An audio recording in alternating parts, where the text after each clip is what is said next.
Greetings, everybody. My name is Coinstamp. Most people call me Coin, and welcome back to another episode of The Legend of Zelda Breath of the Wild.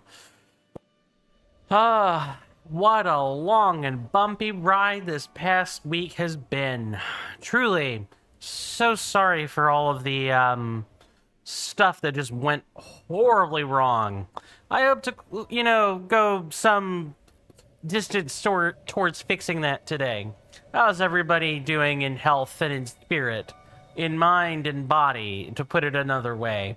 Hopefully well. Before we get started, just gonna go ahead and run through today's subscribers and like one-off patrons. We don't have any of either this month, but I do want to thank people for especially the multiple people that subscribed last month, whether through gift subs or through a genuine tier 1 sub. That doesn't much matter, doesn't make a difference. I thank everybody for all of their contributions. It really means the world to me. It means more than my words can possibly express. Without further ado, let's just go ahead and do the necessary pre-stream things we need to do. Okay, everything good. Light level appears a little bit low, so let me just fix that.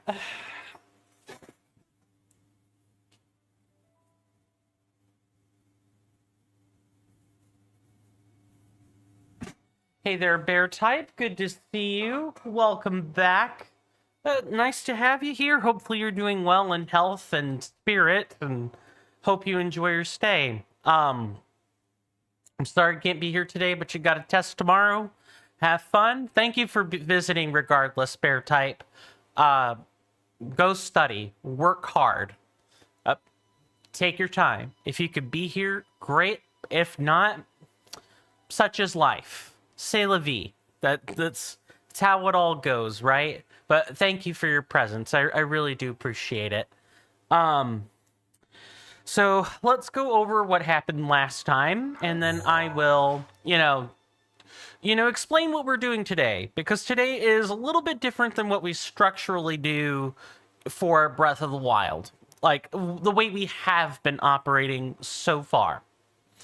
So last time, we wrapped up our little tour de France in a column, and we grabbed pretty much most, if not all, the Koroks. There's like this one here up in Ulri Mountain that there's a lightning storm that happens every single time to cause issues. And we that is a very stubborn little Korok seed, but we will grab it eventually. And then we proceeded to go to the Gerudo Highlands, the last cold place like ever, outside of things like Trials of the Sword or what have you. And we proceeded to just kind of explore the frigid ice that sits above the Gerudo Wasteland. Today I hope to wrap up this little tour of the Gerudo Highlands, and we're gonna go down south where there is most likely a tower. And then after that, we're actually going to try to get a few Korok seeds in the sandstorm that's there. I'll just come out and say it. I want to give people time to, adapt and, come see the killing of Divine Beast Vaniburis, if nothing else. I want people to have a day to just kind of be like, okay, I know that the last Divine Beast is coming, so if you guys want to see that, you guys know that the stream on Wednesday will be the one where we do it, if that's making any sense.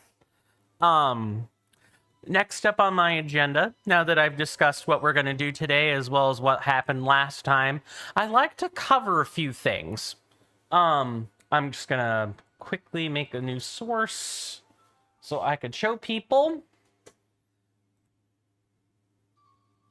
Don't need to do much with this. Let's see, go here, go here. Let's see, where is this?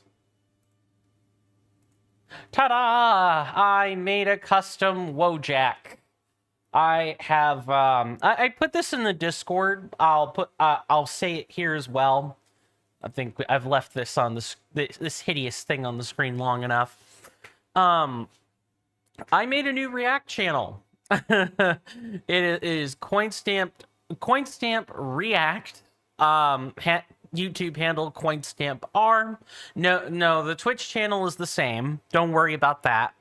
But I have a few things I'd actually like to publish a reaction to, and because they are things of not necessarily a gaming related nature, there will be some gaming related things, but a lot more of it is going to be stuff I've been watching recently.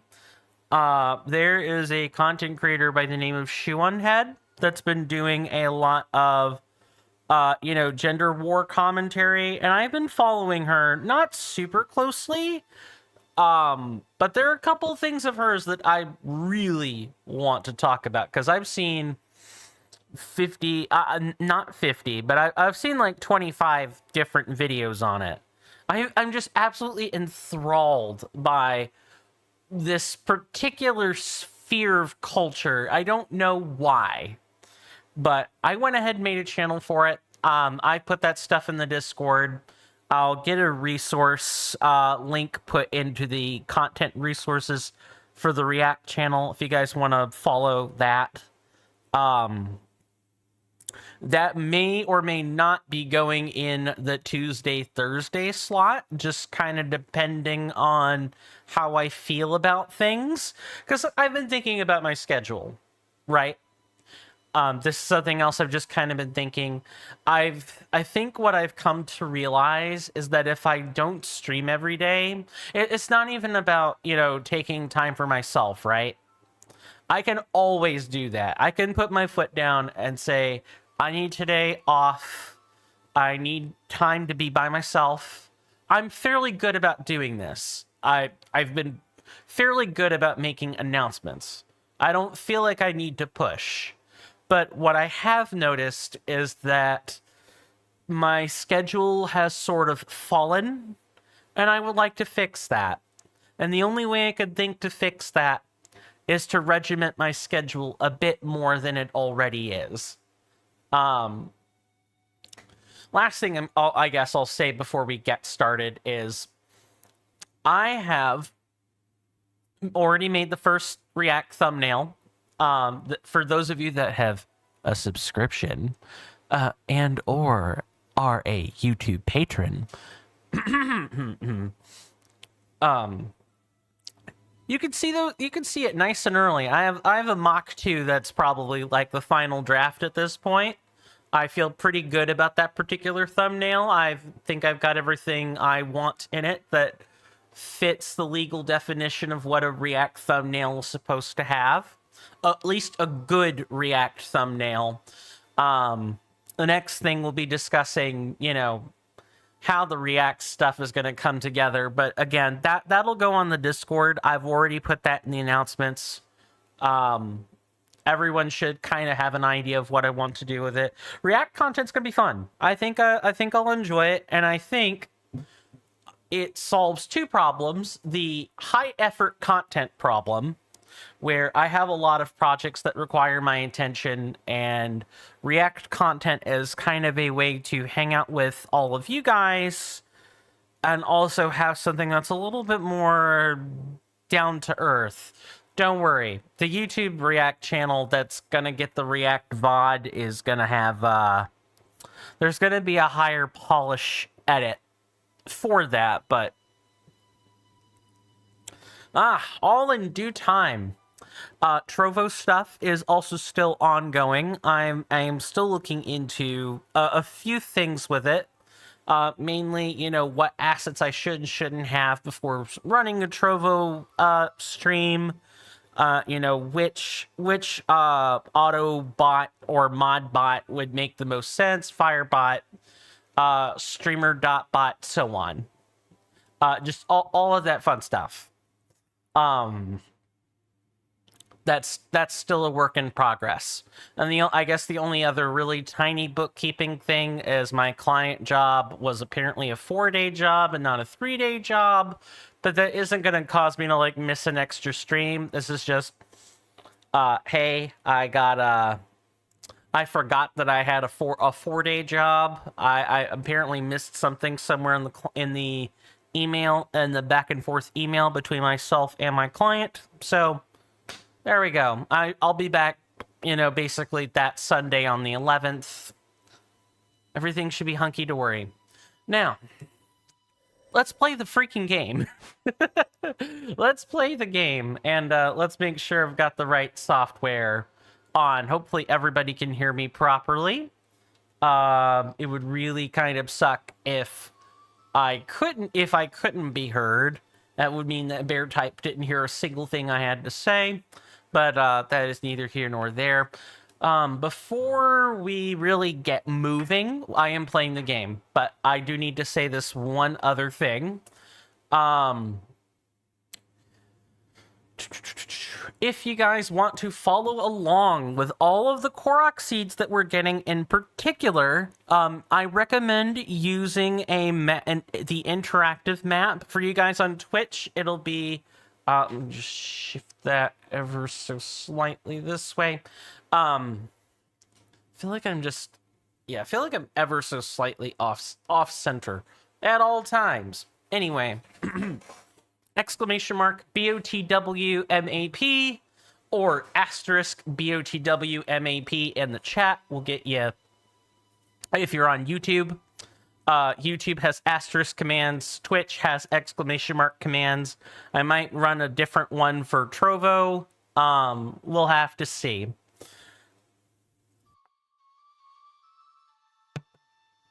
Had to muffle my cough there. Sorry. Hashtag not sponsored by Sonic. I don't know if anyone saw that, but I certainly do not. Where is this? I'm sorry, what's going on? Okay, we already got those. And we already got those. The next one would be over here. Okay. I'm going to kind of work my way around, I'm going to work my way around the outside of the Highlands and kind of work it toward the center. But how is everyone doing today? I am doing okay. Finally. It took me 5 ever to get my schedule kind of back. I say kind of because I'm still tired, but I'm at the very least active, awake. I did get the DLC figured out. Like, I'll even show it. If the DLC weren't present, I would have a screen that's like, that would have like a checkbox on it. And there would be a prompt to go to the Nintendo shop and spend $20. I'm happy to report that we don't have a $20 problem anymore, because I cannot afford a $20 problem. Let me tell you what, I cannot afford a $20 problem. Don't worry, we'll also go back and do all of these, like, would you like to come this way, Sir Keys?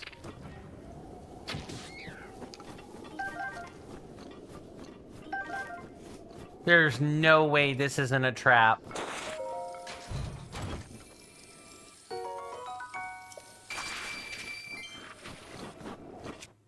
That's fine.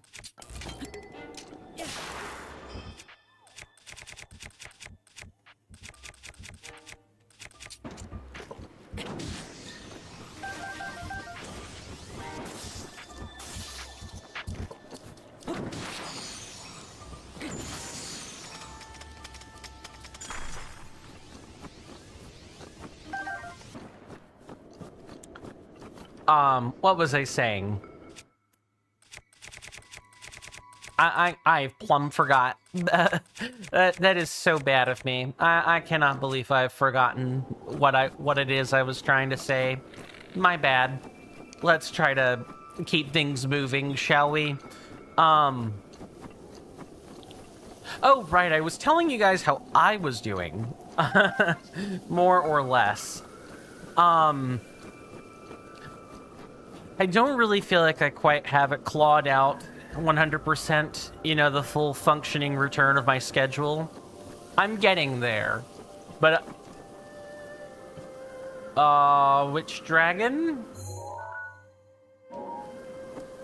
Nice. Farosh is making his return, no doubt.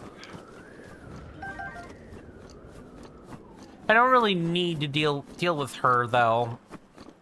Him? Her? I forget. I think Nadra is like the only female spirit dragon. I'm pretty sure the other two are male, but I could be wrong.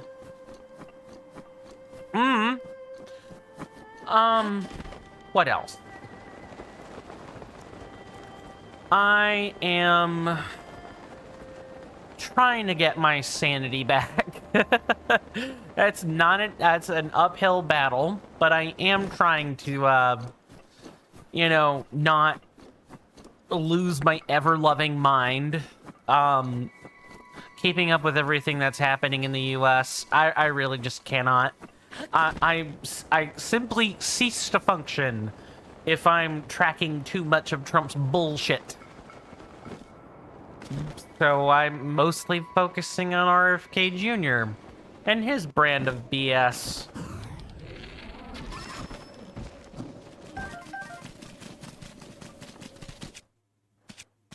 Is it raining? It's raining. Oh my god.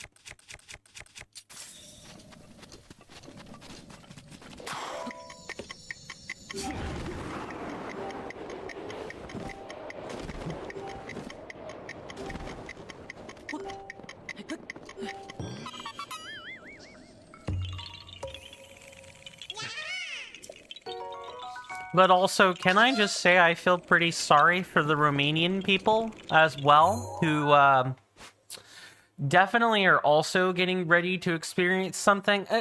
Now, the more I think about it, the more I realize that, you know, attempting to flee a country is getting to be a rather the more I think it's going to be a pointless endeavor. Just simply because there's gonna be nowhere for people like myself to flee.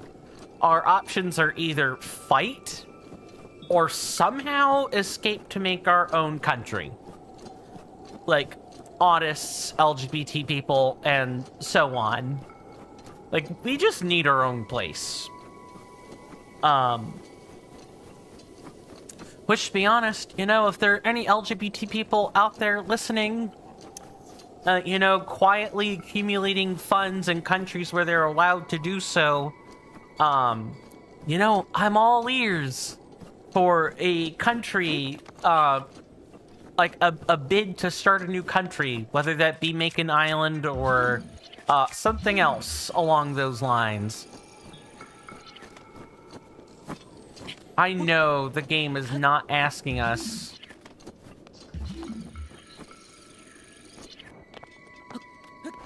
The game is not gonna ask me to, like, go find a rock or a pebblet and...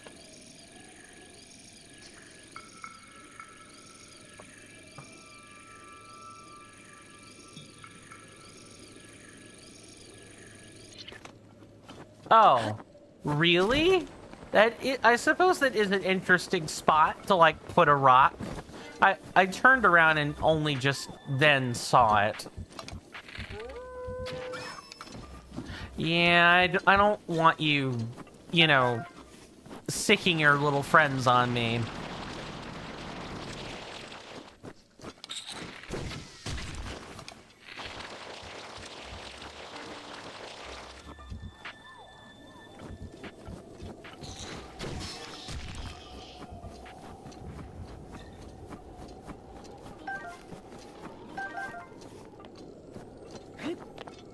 And I suppose in other fun news, I am really excited. I'm sorry. I know I talked about the React stuff, but I really am quite excited to like make that content, because I think it's a chance for me to express myself in a way I had not done so before. I might make some L takes. I feel like I'm a pretty see, one of the things that you learn in like watching all the content is that you stop describing yourself with adjectives, because if you had to describe yourself in adjectives, you're probably not the adjective in which you describe. I would like to think I'm a reasonable person and that my takes are mostly sane, but there are some rabbit holes that I know I have, you know, traveled down. I have my darkness. I have my own personal inner demons I have to work with. Everyone does. Whether the React content will mostly just serve as a way for me to publicly excise my demons, or behold my demons. Insert Walter from SMT4 here. Thank you, Matt Mercer, for that lovely, lovely gem. Yes, Matt Mercer voices Walter from SMT4. If you guys wanted to know of voice actors that voice not really an obscure character, but it's certainly not Matt Mercer's like magnum opus or anything, yeah, listen to the voice lines for SMT4, specifically SMT4. That man can act anything he wants. Absolutely wild, insane. Matt Mercer has lots of talent.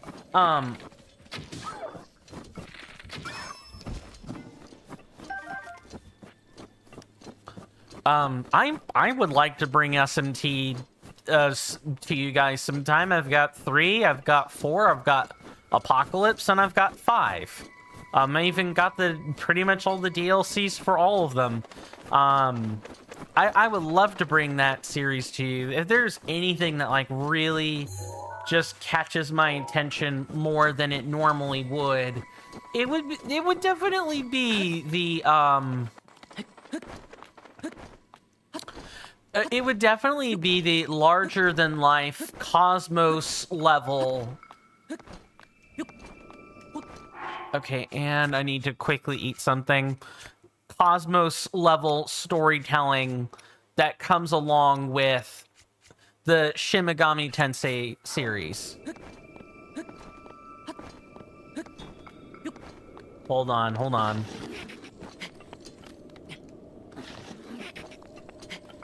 There we go. Alright, that should be good.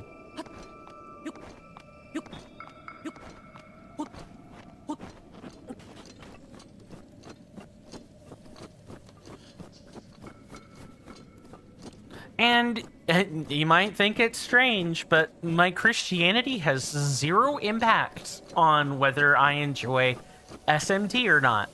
Because I realize, and I realized this long ago, that with SMT, it is not the Western perspective of Christianity, but it is the Japanese perspective of Christianity. And specifically as it relates to, you know, what Nobunaga did. Hello, what are we doing here exactly?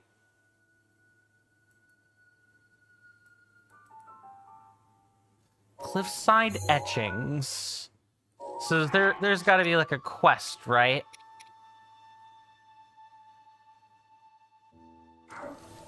Just what could be hiding there? I have 0 idea.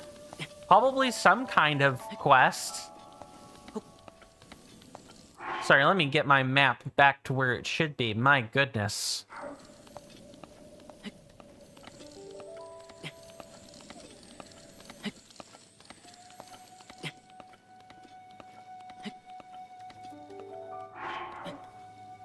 Temperature is still cold though, so yeah, this is probably a good time to like use one of these effects. Probably gonna be freezing my ass off, but it'll be fine.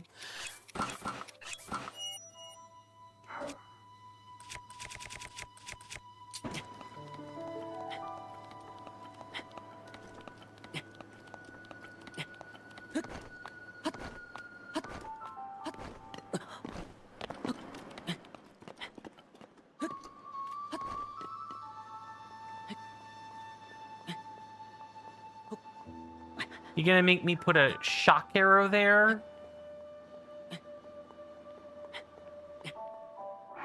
That's all I can think of is that, you know, there's gonna be a shock arrow that's there.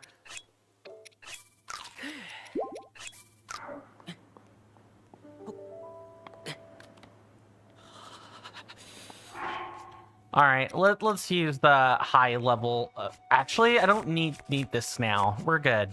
Let's put this back on.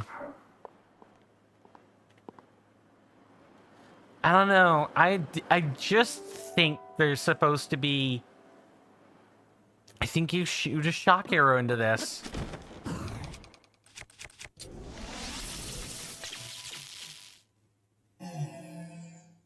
Fun fact, I have never done the shrine puzzle before. Ever. But it just intuitively made sense for me to do what I just did.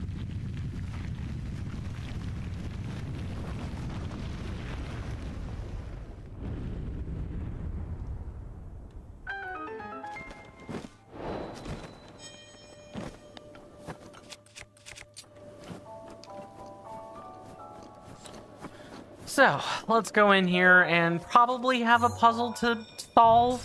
Probably. And I can update the count on the Korok seeds while we're here.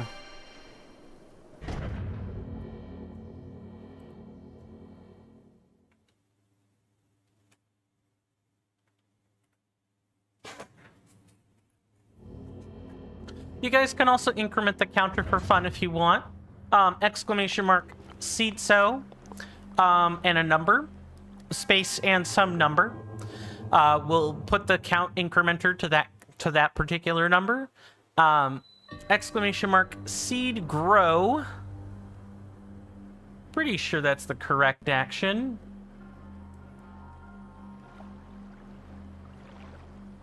Let me just double check, make sure I got it correct. Yep, exclamation mark seed grow will increment the counter by 1, and exclamation mark seed shrink will decrement or decrease the counter by 1. Those are like programming terms. Increase and decrease respectively. Nice, just a nice random diamond.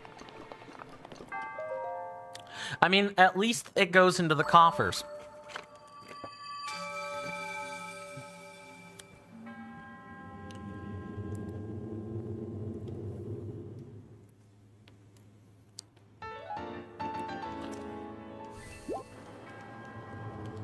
Okay, let's go ahead and get ready to deal with the next Korok seed.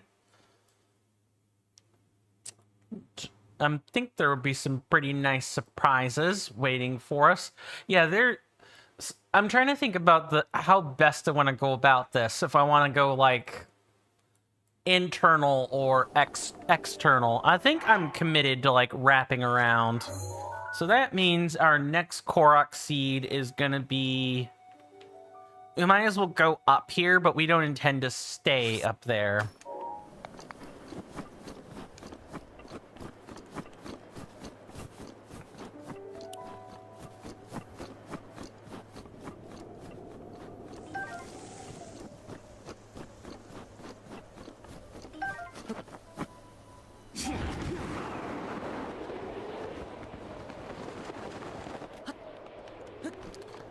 And then we should have enough stamina to get up here.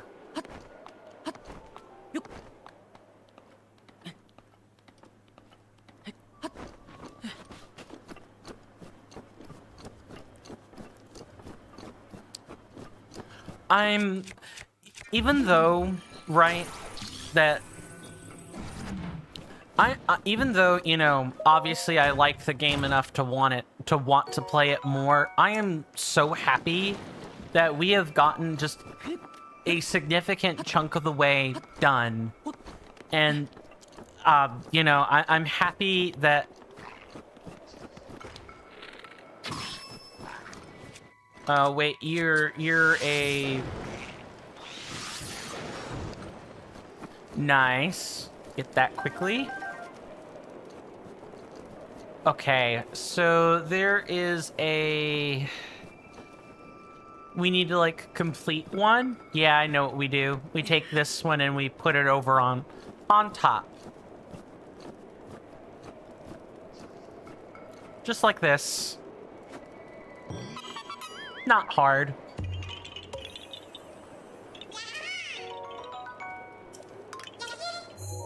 Next one is, like, over here. This one should stick out like a sore rock.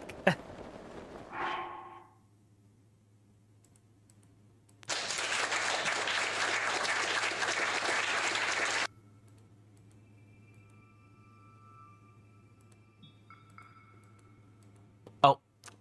Oops. Yep. It's just asinine. I need to fix my own personal soundboard. I can't believe I forgot about that. I will definitely have to get on that during the commercial break. I'll have 3 minutes. I can no doubt slot some of them in.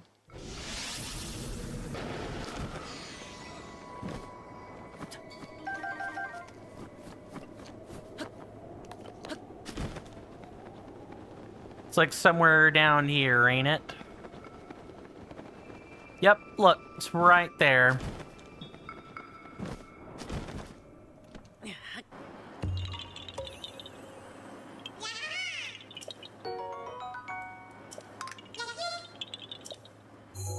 And if we look... Yep, okay. That's the Cliffs of Ruvara. We kind of, like, semi-scaled this, looking for something earlier. Good to know that we don't even need to do that. Okay, so next up is this one here. Right in this general location.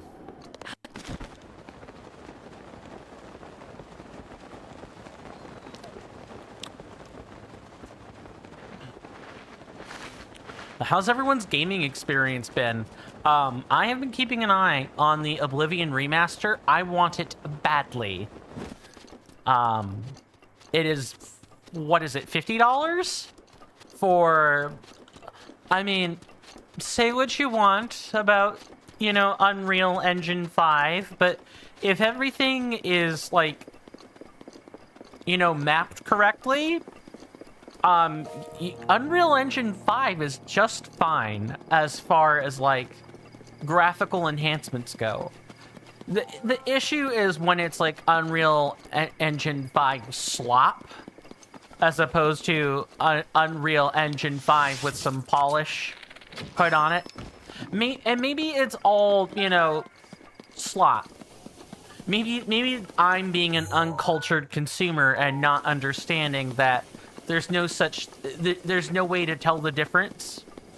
I mean, at the very least, we can all say it's, you know, it's good-looking slop, at the very least, but...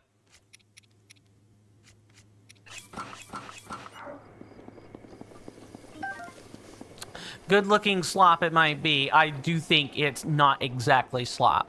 Like, the Oblivion remaster looks really pretty. And there's even there are even some mechanical overhauls as well. Like, the way that leveling works and stuff is different. Bethesda did not have to do that. They could have just, you know, stuck with a graphical remaster and, you know, that would have been fine. But they went above and beyond. I did not think... Now, I'm still worried about the content writing for... Bethesda. I'm still worried about that. Just like I'm worried about Obsidian Entertainment. I'm really worried about the state of where their, you know, like script writing is.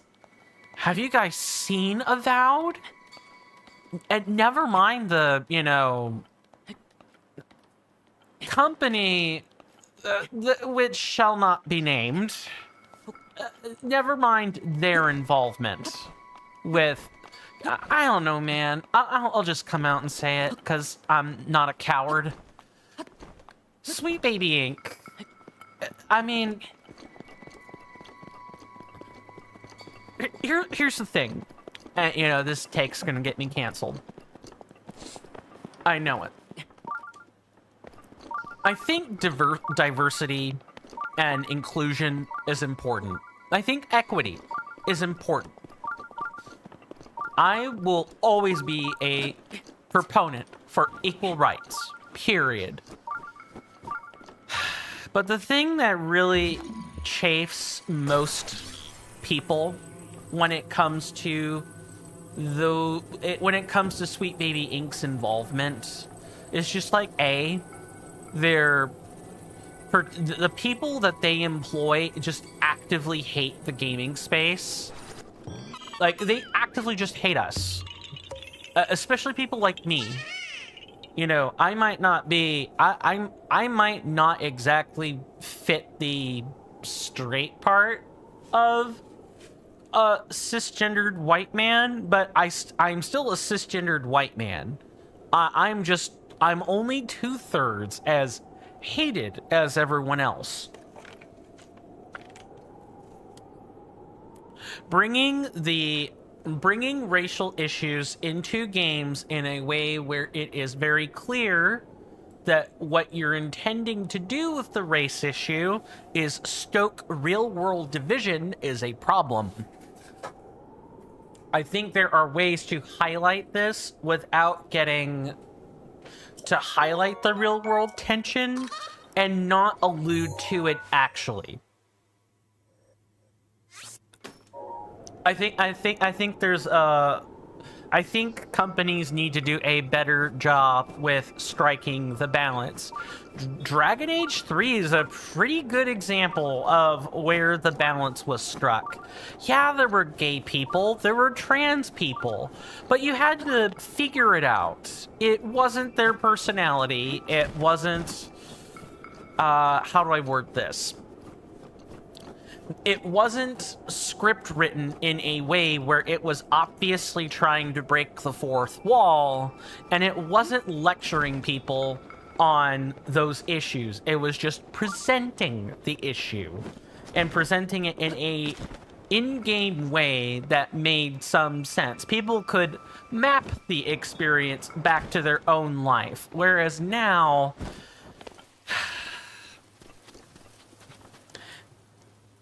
This isn't true of all games, but of the ones that Sweet Baby Inc. has touched, almost all of them have had contentious CEOs or art direction staff. I think we're making a pair of eyes here. Pronouns? Sure. There's a way to do that without browbeating pronouns into everyone's face.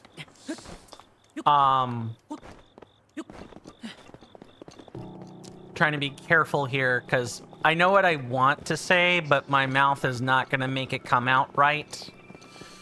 I want to refrain from being insensitive to our trans people, who are always welcome here. Trans rights are human rights. I've got my word on that.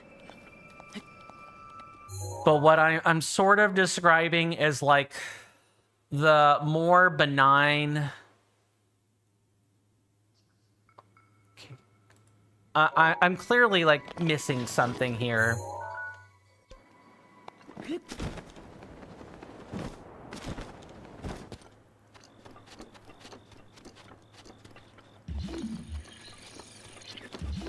What am I missing, then? Oh, we're not making a pair of eyes? That's not what's happening at all. I need to take this and put it in the gap. It's, like, right here.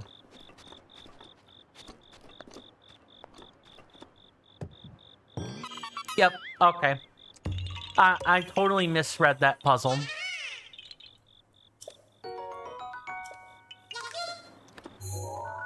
I think there are. Unfortunately, I think it's too late. People are already aware that the frog is boiling, and people are now actively trying to scoop the frog out of the boiling glass of water. I find that cultural, like civic issues and cultural issues, there's like a careful balance. You don't want the civic issue and entertainment, specifically as it relates to games.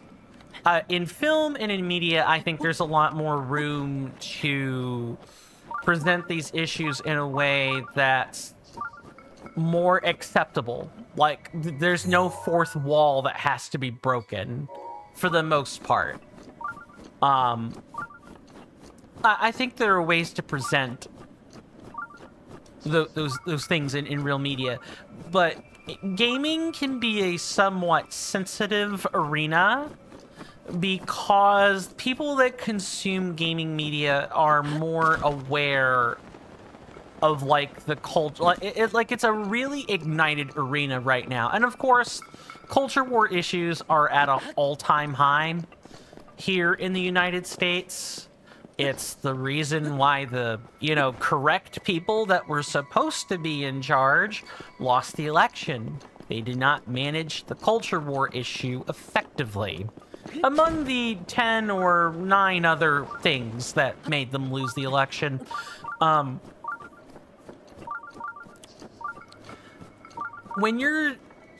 If you're not trying to advocate for a right? If you're not trying to advocate for, oh, well, people shouldn't be lynched or browbeat to death. That, I think you need to kind of get animated about. You need to be forceful about, these are our rights, don't trample them or we'll trample you. If it's something more subtle, I find that getting aggressive about it generally doesn't tend to help, and in fact, it boomerangs people, and you might say, well, F them. F them. Who cares if they boomerang? At some point, the cultural issue, or at some point you realize that you're severely outnumbered on an issue, and so boomeranging people that would otherwise be like, IDK, do what you want, into, you put this in my space, I don't disagree with you, but you put it in my space in a way where I can't turn my brain off and ignore it. You've forced me to deal with this when I've already had a bad day from work, or I have kids that are constantly clingy, or something else. And now you're not getting the best of people when you're talking about these minor issues, or not. I hate to say minor issue because that's not correct. Things that do not pertain to necessarily to human rights or life or death. Things that are things that are trying to develop a cultural tolerance.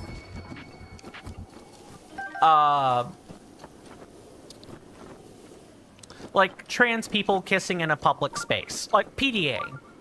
PDA is already kind of a hot button topic. You're going to have 50% of people think that PDA you should just not kiss on the mouth in public. Kiss on the cheek is fine. Holding hands, fine. Hugging, fine. Anything else, get a room. Then you're gonna have people that are like, well, if straight people can do it, so can everyone else.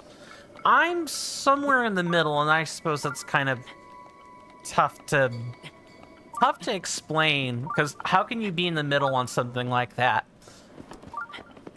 Ideally, in an ideal world, PDA would be, it's fine if it's depicted.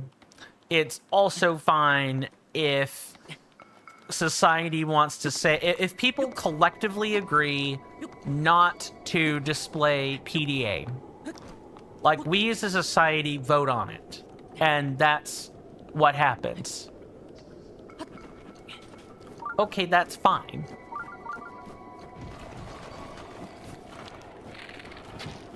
The issue comes in when you have pockets of people. When you have pockets of people that don't want to play by the same rules. Even if society has collectively agreed, unfortunately, society does not speak for every individual.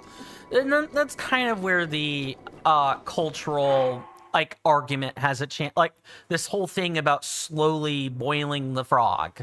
Like you need to raise the temperature on something like that very slowly, where eventually over time people are like, okay, it's two trans people kissing, whatever. It's two gay men, two lesbian women kissing. Who cares? Just don't make it raunchy. Don't do that, and we'll be fine. Now, this is nothing, but this is nothing if not to take the time to say, as far as where I sit on PDA. I think I already said I'm somewhere in the middle. I don't know. It might be more effective to say I'm fine with PDA up to a point, and then after that, not so much. Kissing, hugging, minor touching, okay, fine. But I personally get uncomfortable if it goes past that. That's a me thing. I know that's a me thing. I leave spaces when the kissing gets more, when the kissing and touching gets more than, a light peck or something. I don't know. I'm prudish. I am a prude. I wholeheartedly admit this. I'm really quite trad when it comes to stuff like that, and that's not a compliment or boast. That's just it's where I fall on the spectrum in terms of PDA. I don't like seeing too much of it in public. It's just a me thing. I'll leave. And I am so glad we have found the. So this would technically be in the other map then. Let's go ahead and mark the next one at the very least.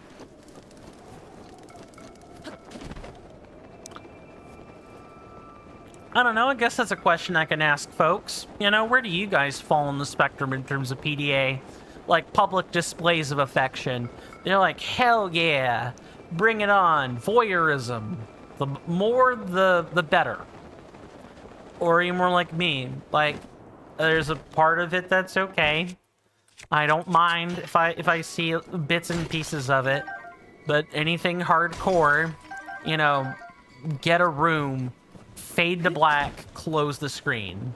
Not difficult. Now, there's also the side conversation of, what about the saucy content? OF, and all that fun stuff. Well, at that point, I'd say you're kind of in the mood to see that sort of content, and it's not so much,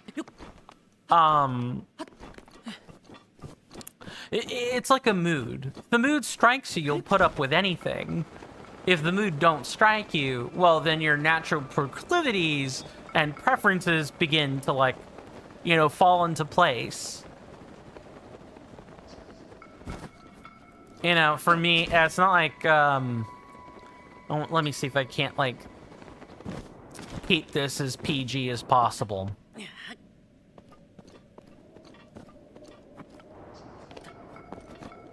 An emotion that humans are capable of feeling is arousal. Being aroused, being, physically and emotionally stimulated by, something they find attractive. Physically or mentally speaking, I suppose. I am not immune to that. I'm not immune to having those feelings. I do my best not to experience them. I do my best to partition that sort of thing. And there are a lot of stone circles today, I tell you what. I do my best not to act on those feelings. This is why I went through ascetic training when I did at, the tender age of 16.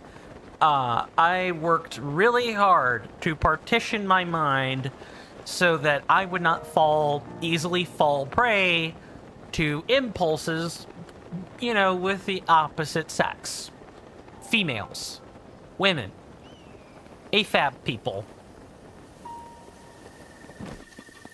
After 9 years of doing that, it worked. Now I really don't ever think about a woman's appearance. I just don't. I don't fantasize about women. I don't oogle them. I might say, oh, well, they're wearing some nice clothes. They're wearing some nice clothes. Look at how they've done up their hair. Oh, she looks put together well. Not. Oh man. Or I might say she knows how to present herself, like, really well. That sort of thing. I don't comment on, like, a woman's immutable characteristics, which would be like things like her height or waist size. Waist size is not an immutable characteristic, but it is still a no-no characteristic. You don't comment on it. Circumference, that sort of thing. Even commenting on, like, a woman's eye color is weird for me. Like, I could say, oh, you have nice eyes, but that's still weird. It's weird because it's, again, it's oogling something the woman has no control over, as opposed to, you did this thing that you're already trying to do. I'm oogling the choice that you made. I think that is fine to a certain extent. It all comes down to not being weird about it. Attention, members of our fine audience. In just a few short moments, there will be some advertisements. Sit tight, stay strong, and hang in there for me, and they'll be over in just a few short moments. Thank you. Okay, I will take the time to, tell people, hey, you should consider subscribing on YouTube or following on Twitch. Those are free, easy methods to help the channel grow. Please consider also sharing this channel with your friends, sharing it on social media, sharing it with coworkers, and so on. I'm trying to grow the channels. I'm up to 86 subscribers on YouTube and couldn't be happier. Here's to hoping the React content actually helps with that. That's not really why I'm doing it, mind you, but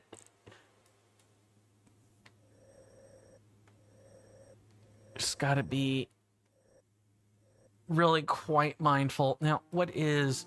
Oh, that's a raft. Okay. That's a raft.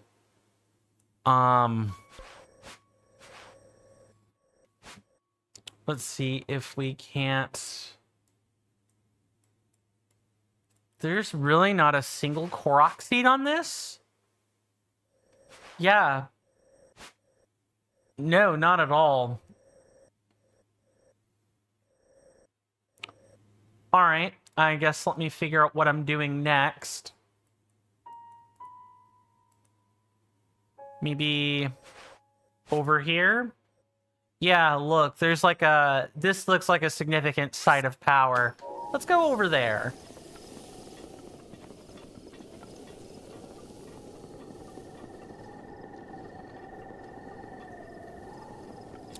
And I suppose in terms of asceticism, it's like you're using shame. You are using negative emotion in order to control your impulses and your urges. It took a while, but I was able to do it. It's not perfect. But at the very least, I know better than to say anything about it. I just keep thoughts internal. Now, if a woman asks me, what do you think of this feature or that feature, I'll either say no comment or, I'll just kind of like sidestep the question.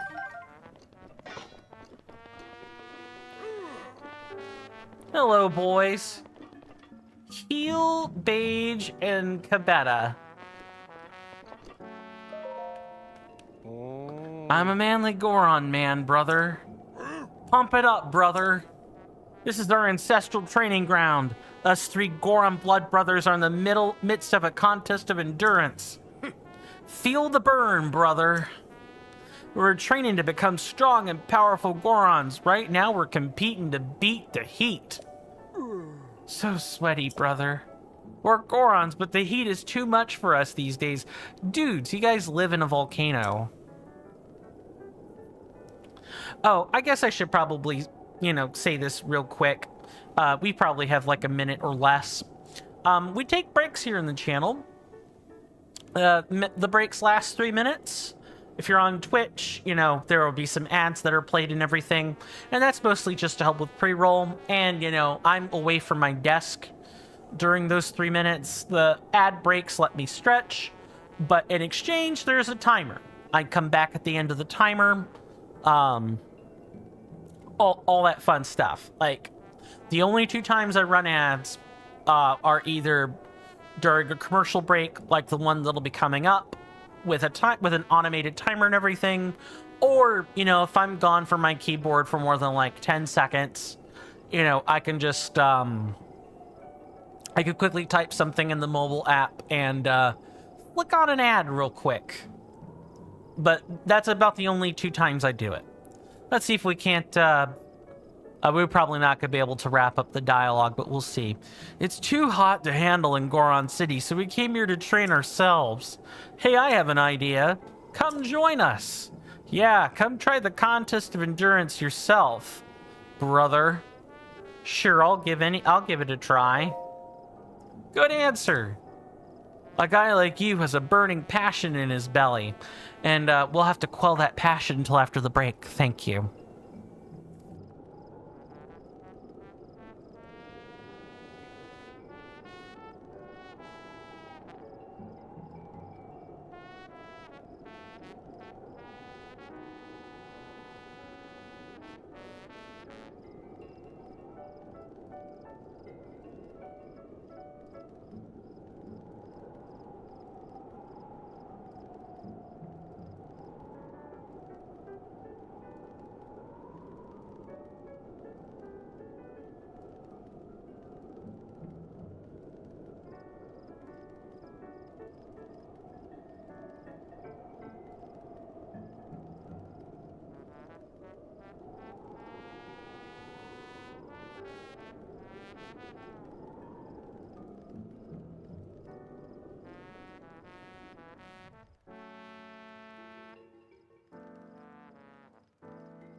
Sorry about that, folks.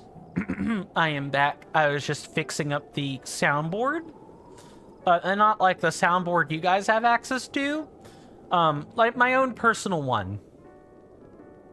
Which has, stuff like this. Disappear, you ungodly cur. Oh, man. Things that I think people would be a little bit too spam happy with, or things that I just want to use myself. Because we only have 50 channel point redemptions to work with, and we've already used up 41 of them. My own personal soundboard is just... having one of those is nice to have.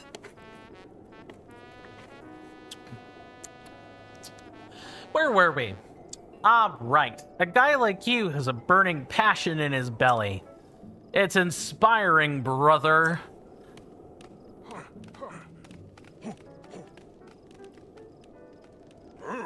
When you're ready, step up onto this platform, then the contest of endurance will commence. Let me guess, it's gonna set me on fire.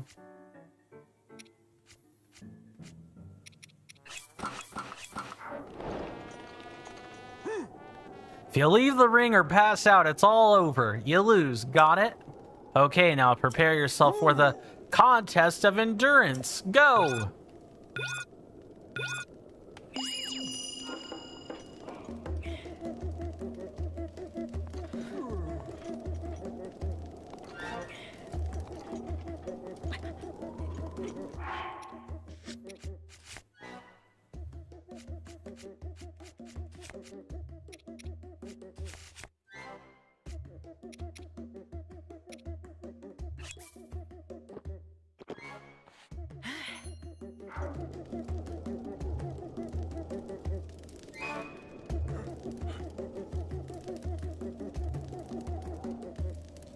Man, you guys are real chimps.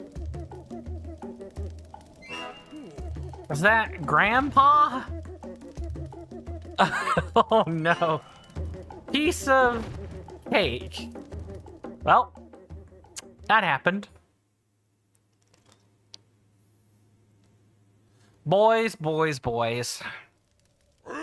You're amazing. I never would have thought that the three Goron blood brothers could lose to you, brother. In fact, I'm granting you the highest honor, the chance to participate in the contest of ultimate endurance. It's where our ancestors trained. It's considered the toughest test known to Goron kind. You see that ring behind me? The one surrounded in fire? Do you feel it in your gut?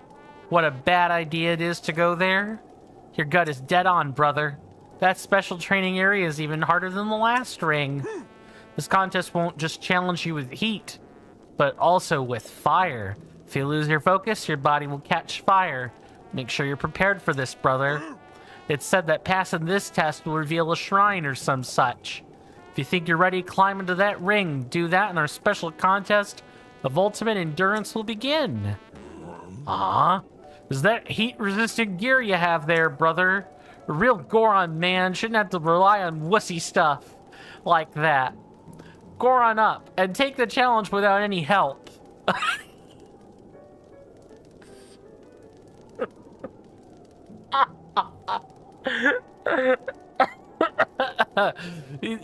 Where is this? Another one? Okay, hold on. I'm gonna fix something really teeny tiny, really quick.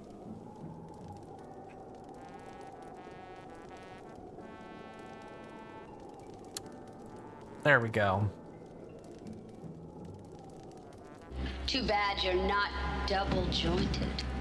Because if you were, you'd be able to bend over and kiss your ass goodbye. Call me a wussy, will you? Oh my god. Man up! A wuss don't need no gear.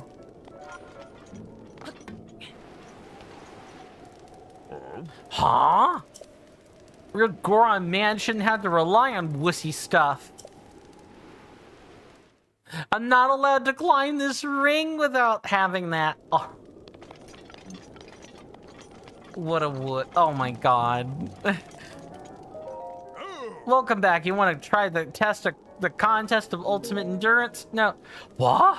You don't want to challenge yourself? Disappointing, brother. I was getting all fired up too. That place is hotter than a freshly grilled rock roast. You really think you can handle it, brother? Goron's heart burns with passion. Compared to that fire is nothing. I don't think so.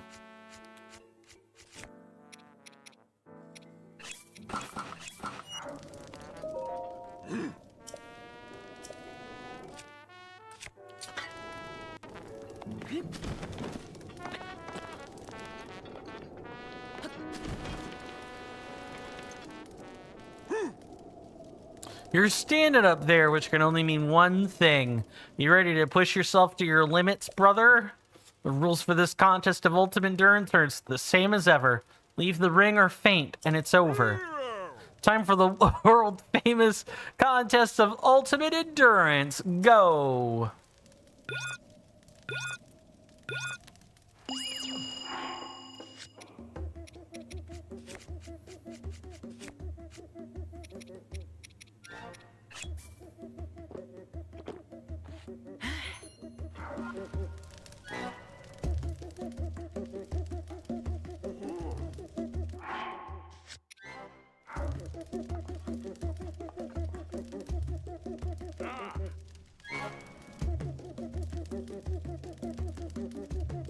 You're right, I don't need that. My soul is on fire. Is it? Do you take me for a fool? Seize the heat, brother.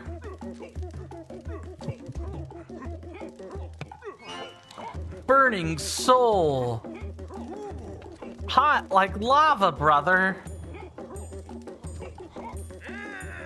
A real trial by fire, brother. Gonna get burned out. So epic, brother. What a powerful display. What fire. That was something else, brother.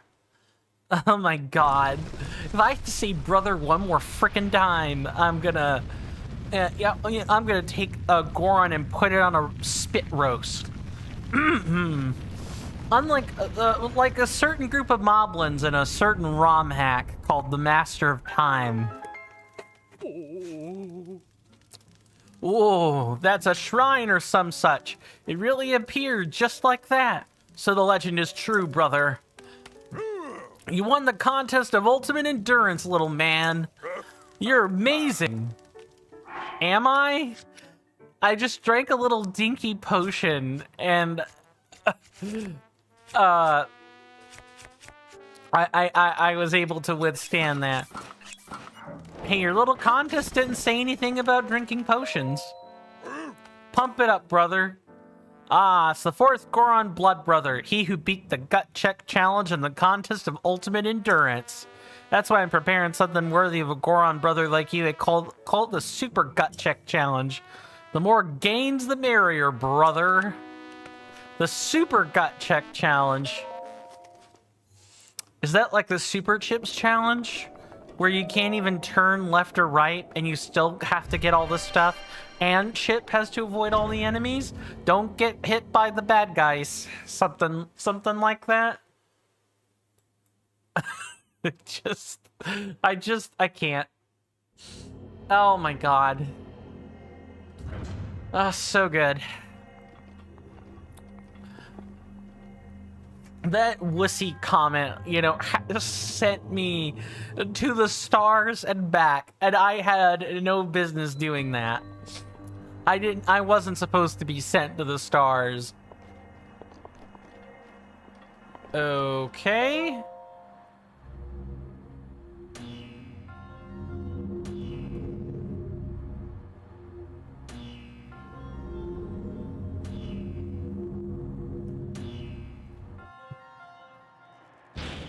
That one wasn't too bad, but I know that the apparatus puzzles can only get worse if that is the opener.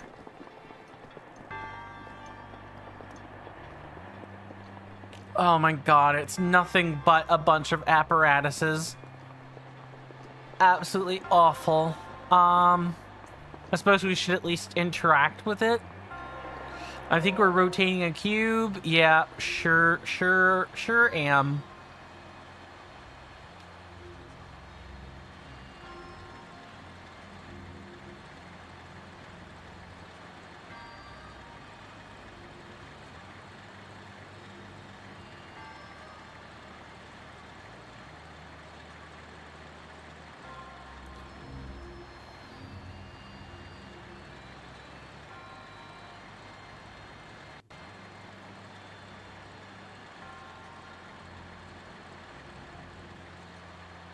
Okay, I'm a little confused as to what's going on.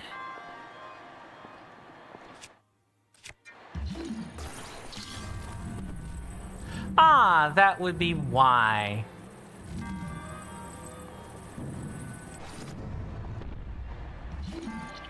Is there like another metallic block somewhere? Ah, it's so strange.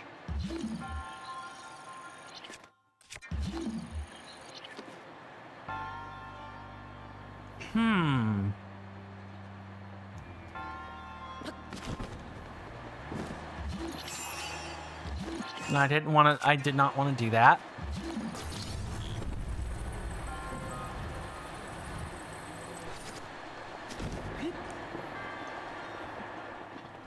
I've not done this shrine, so I'm actually having to, like, think about it a minute.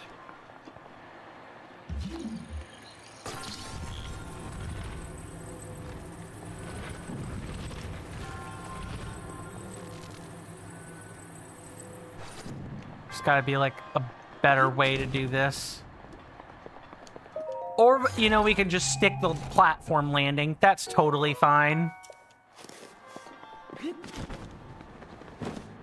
Okay. So, we've got, like, the one chest. Or, like, we got the metallic block. But we need to figure out what we can do to, like,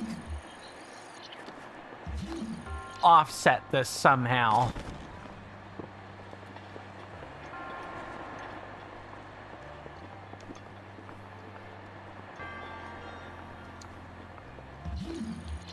I think what I need to do is move this block up here,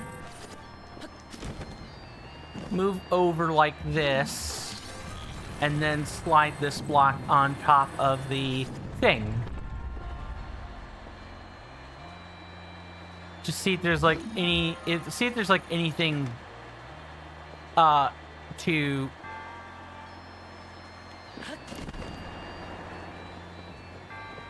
let's also check and see if there are like any sort of hollow spots as well.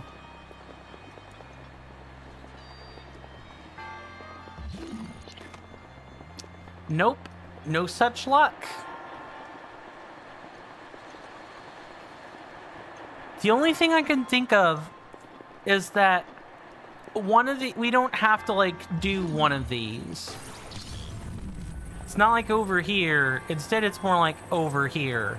You want this one.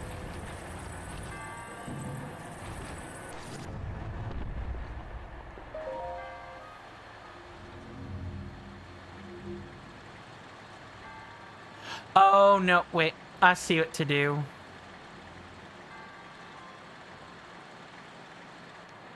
We want to hold that apparatus there and then wait. Yep. Okay. That took me entirely too long.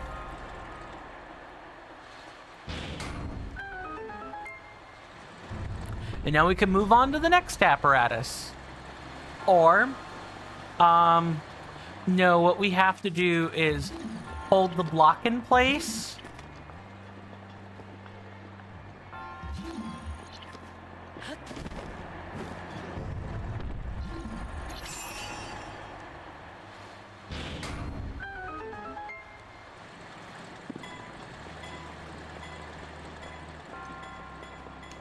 There we go.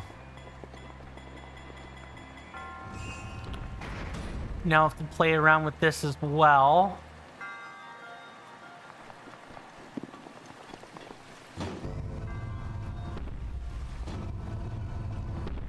Any metallic block? Don't know how we're supposed to do this without a bit of metal. Well, we're stuck in here now.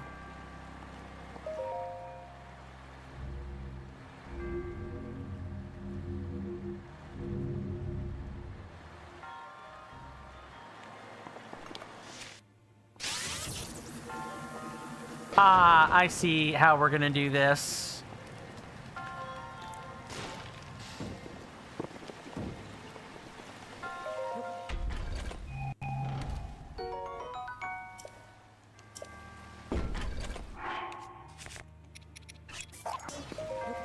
I don't think we've taken a picture of a Gerudo spear yet.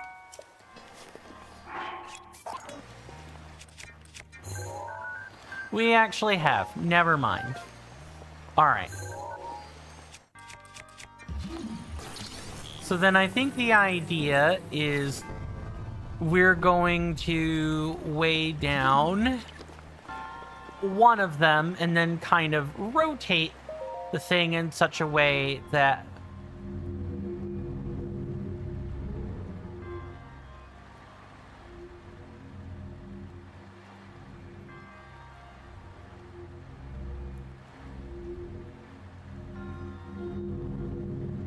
nah, we gotta be able to do it. Yeah, we have to be able to, like, maybe stasis this and then act very quickly.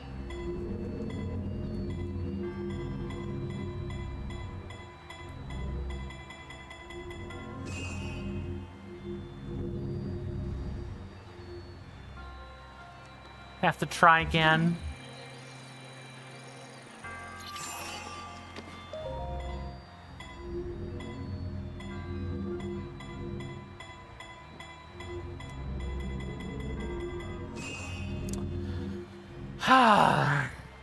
Never gonna be able to do this.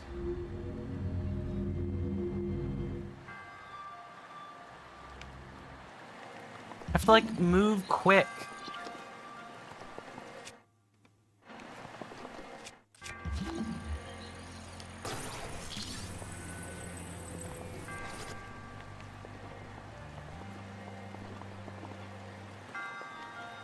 Is the one on the back lit up? Probably not. Okay, so I need to, like... Oh, never mind. Okay. Now that we have that, I need to, like, quickly tilt forward, then back and to the left. Okay.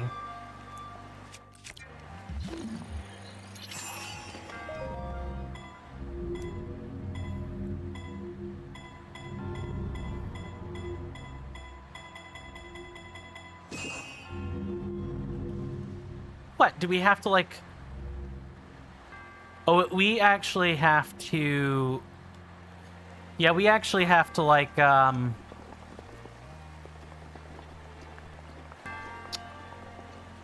Interesting.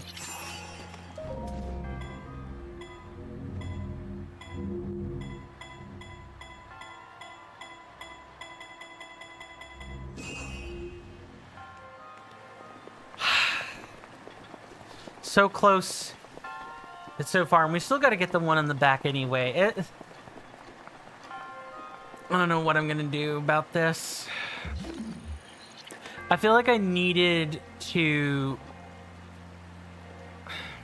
I feel like I didn't solve the previous puzzle correctly. I might have to look it up, because I don't want to spend forever in here. I would rather, you know, mark this and come back later, if that's going to be a problem. For now, we do a few more attempts at this.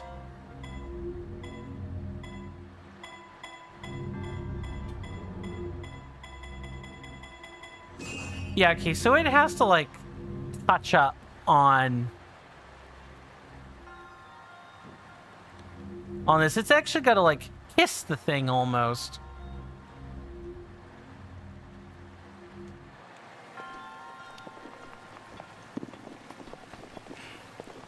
Okay.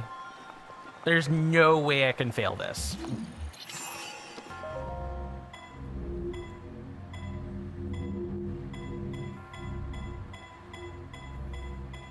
Okay. Tilt it back over.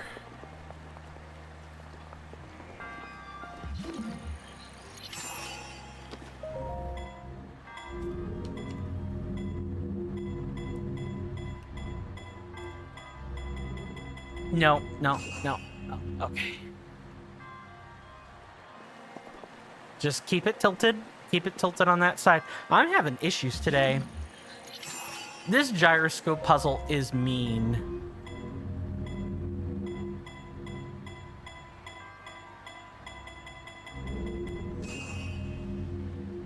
You've got to be kidding me.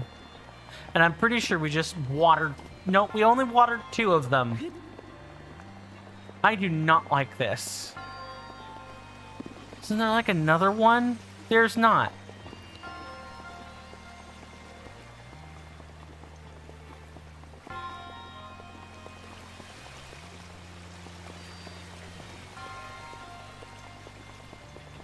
Yeah, I don't... There's actually... I thought there was a second switch.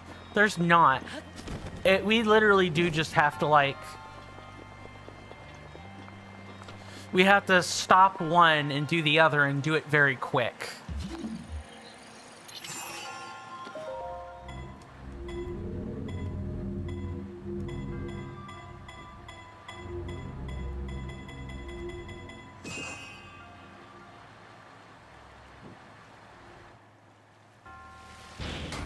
Oh, I hate that. I hate that puzzle. Oh my god. Oh, it's just awful. Ugh. Okay, it's done.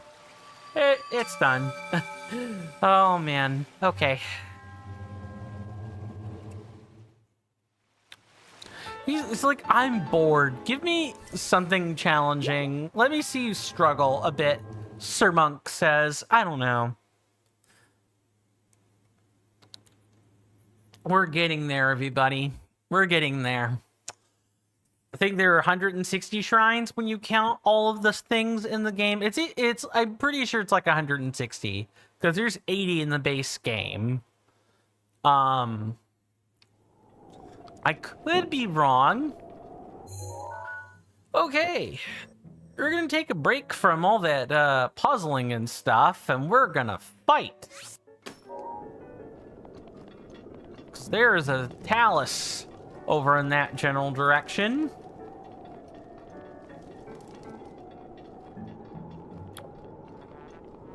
And I don't know about you, but I do like me a good old-fashioned resource hunt.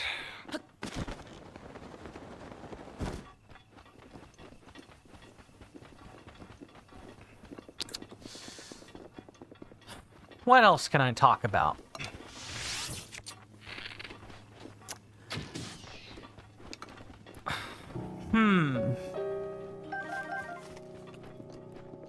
I've been finding it harder to network lately.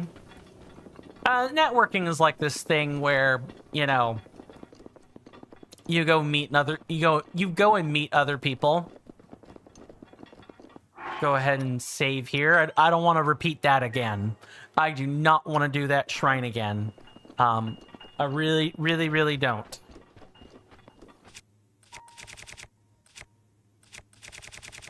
Got a club. Do we have anything else? No. Now, is this the... It is the luminous variant.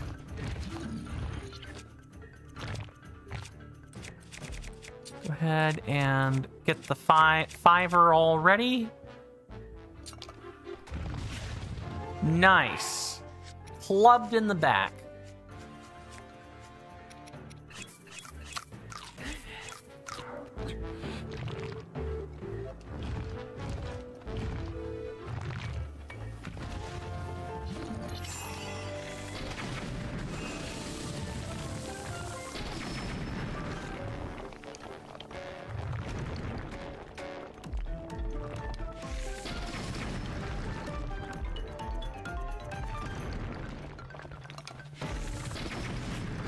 Nice.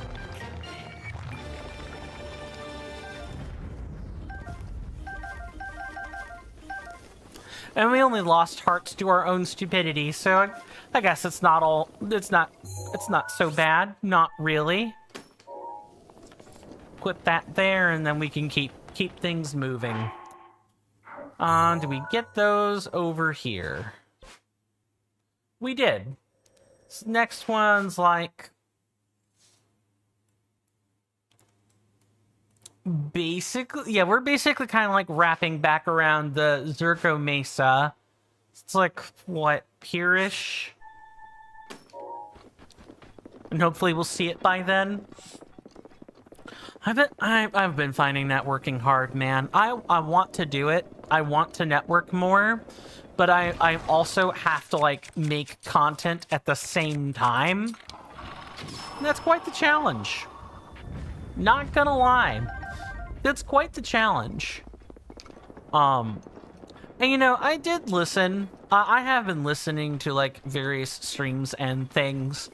And there are a number of like top content creators who say the networking is like irrelevant. It's nice to do, but it's irrelevant. Like it's you either luck out or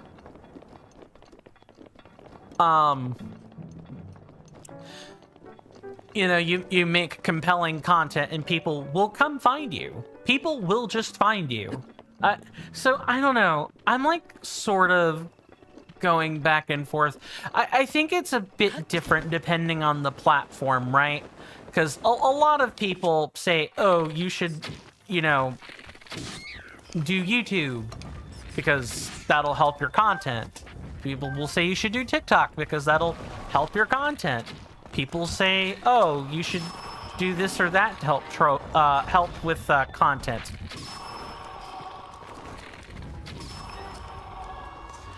I really think it doesn't matter in the end. I think it's all luck of the algorithm. Yeah, there are things you can do to help yourself understand the algorithm more. You can determine, oh, you know, the algorithm likes when I do this, but really dislikes when I do that.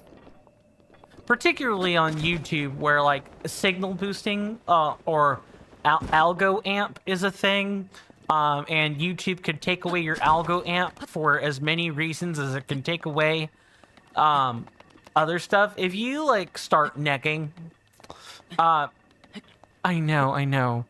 Rizzing terms, right? Negging is this idea that you're giving someone a negative compliment. You're saying it's like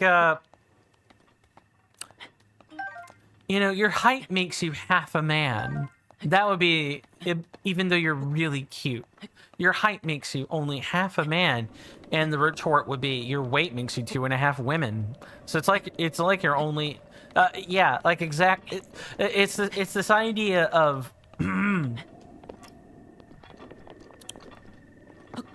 go ahead and use up the last of this.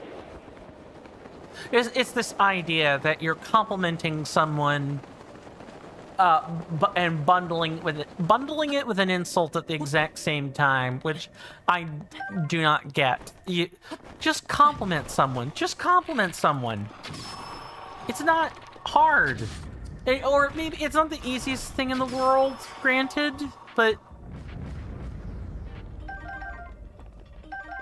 still, you know, compliment people with like a real genuine compliment. Don't neg them. That's like a pickup. That's a pickup artist's like thing is negging. Do you really want to be associated with pickup artists? I don't.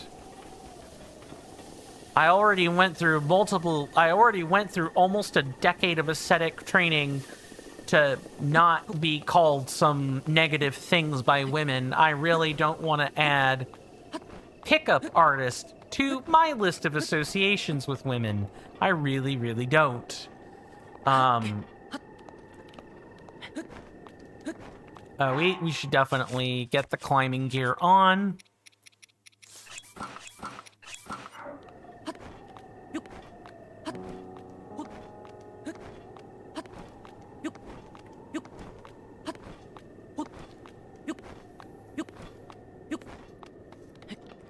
Oh man, it's just it's one of those.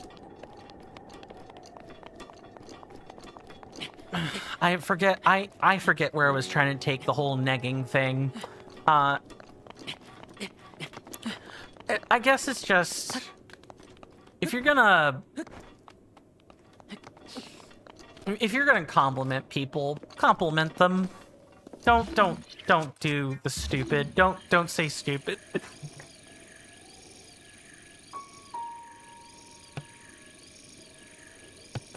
Oh.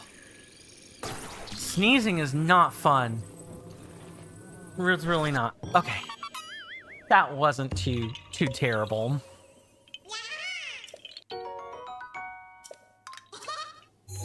Next one is like...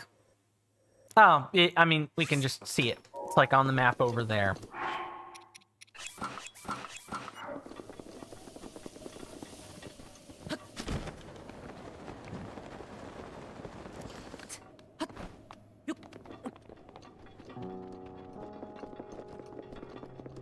Trying to think of things to talk about.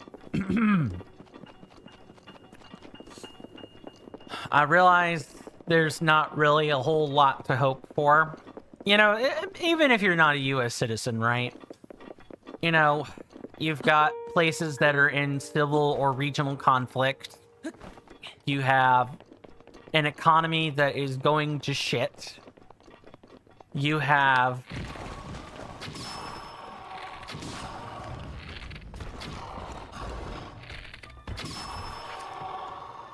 You have the world getting ready to combust on itself. You have the world being super super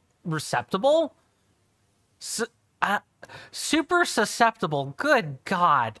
Talk appropriately, coin.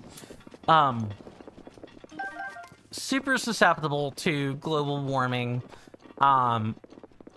You've got all kinds of culture war, gender war stuff happening. You have... What else? You have...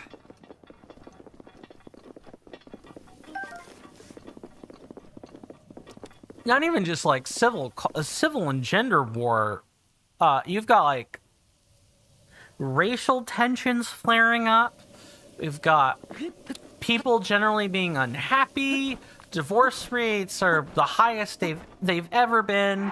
There's like a cumulative average that's quite high across the globe.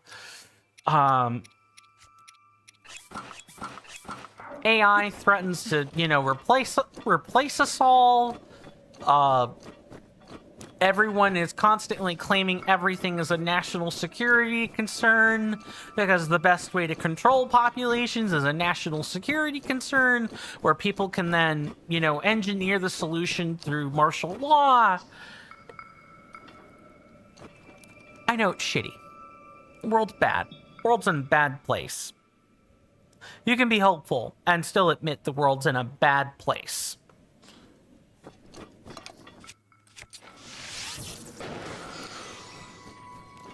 But I think it's important we hold out some hope. Why? Well, I mean, you're more likely to off yourself if you're depressed, as a start. And there's a lot to be depressed about.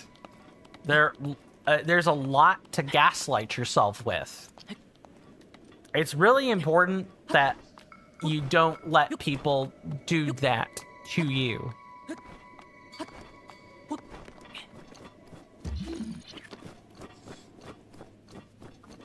Okay, it's definitely going to be up top. Definitely going to be up here. Hard to do, right? Which is why I think building up communities is so important. Community, like, local communities, whether they be digital or non-digital, I think are important for resisting such forces. I really do. We can head check each other. Say, yeah, I'm experiencing the same thing or that you are and whatnot.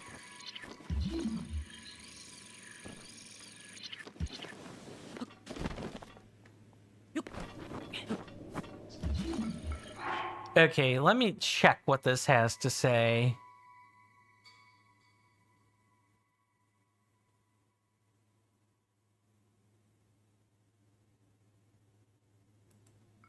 Okay, I'm overthinking things. Let's head back down here. Yeah, I failed to spot this pattern.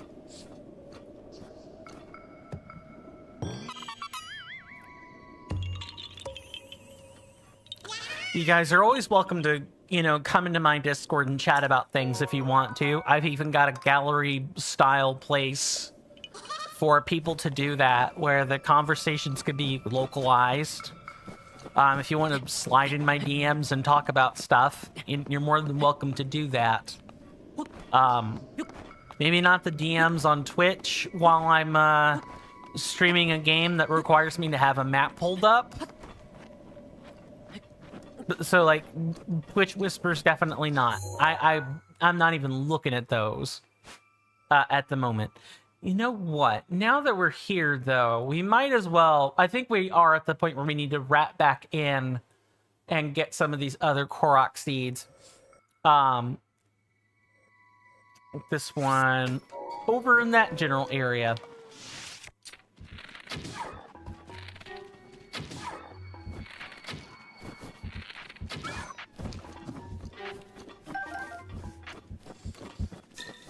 You gotta do things that are gonna help you hold out hope. Also, and this is advice that my sibling has given me a few times, where we can't keep up with all the daily bullshit that our governments and interested factions want to throw at us. We can't. We physically cannot. We will exhaust ourselves trying to do that. You gotta pick what's important to you. I've been trying to do that more. That might make me a less informed person, but you know, at the same time, yeah, there's that thing again about communities. One of the nice things about having a community is that other people are going to care about different stuff than you.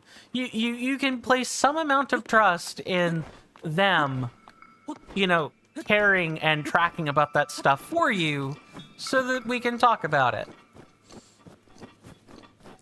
So that the mental weight is not shifted, is not all on one person to track everything every which way all the time.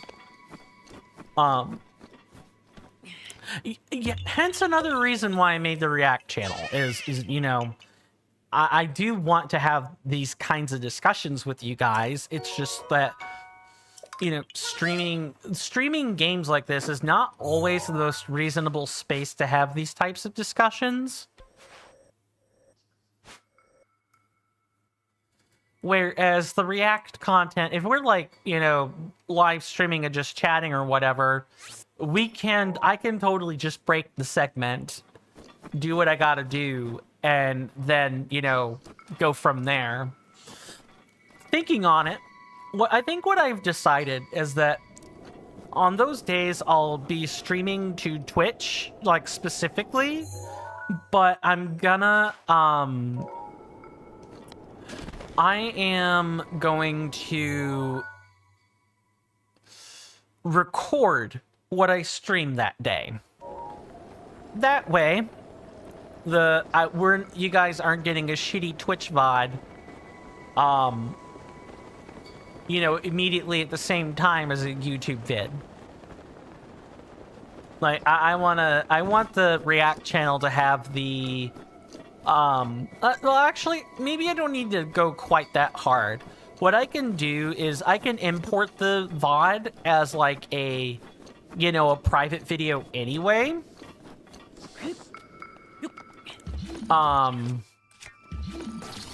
I can import it as a private video and then download it separately. That way, you know, if something happens and I can't get around to editing, you know, at least the VOD is there. I can make the VOD public.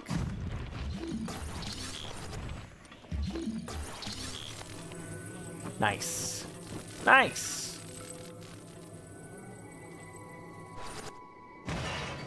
Oh, but it broke now? Alright.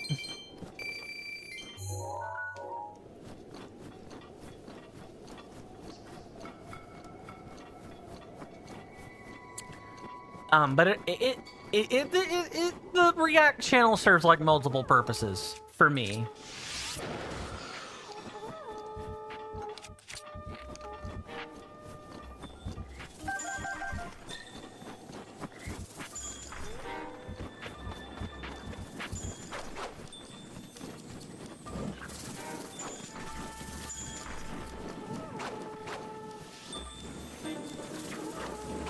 Oh boy.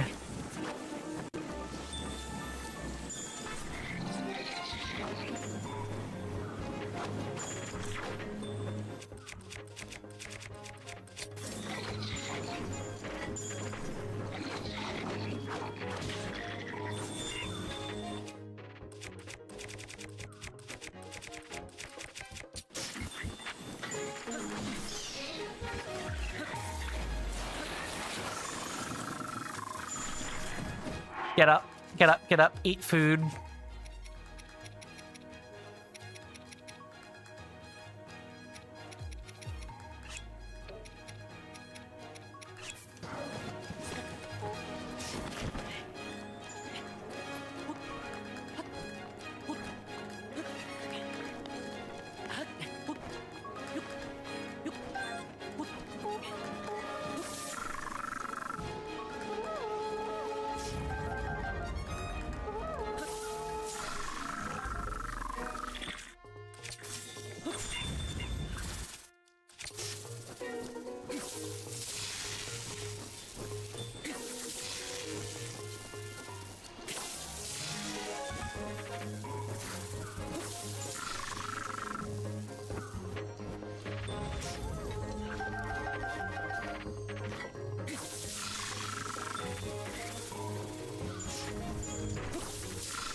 Nice.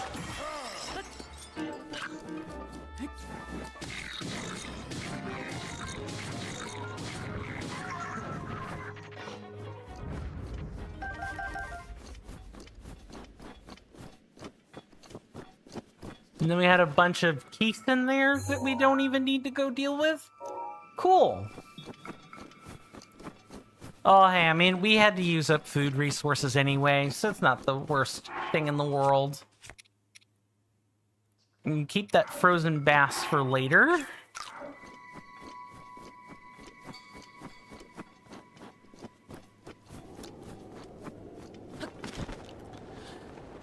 Let me ask this.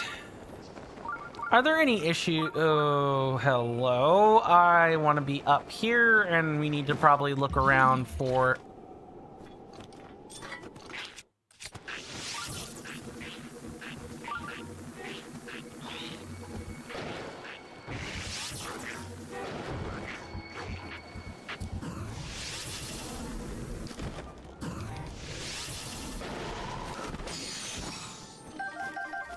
Okay, I guess we're down here now. Might as well look. That'll do it. Okay. What do you guys value most in life? You know, I imagine a lot of people would say their loved ones, and I would too. But, what about outside of that? What conceptually do you find most appealing to fight for? Is it rights and freedoms? Is it law and order?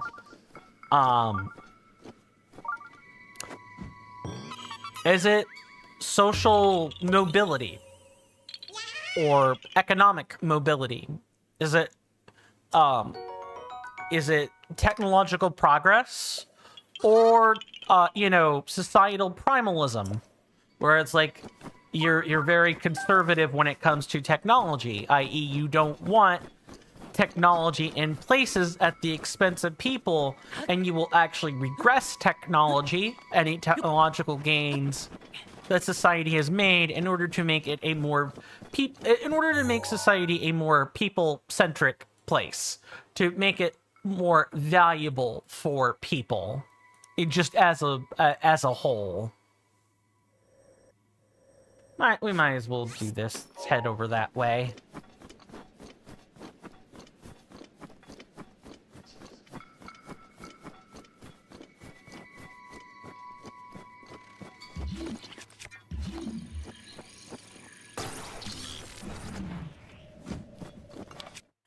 I know that's a Lizalfo sitting there.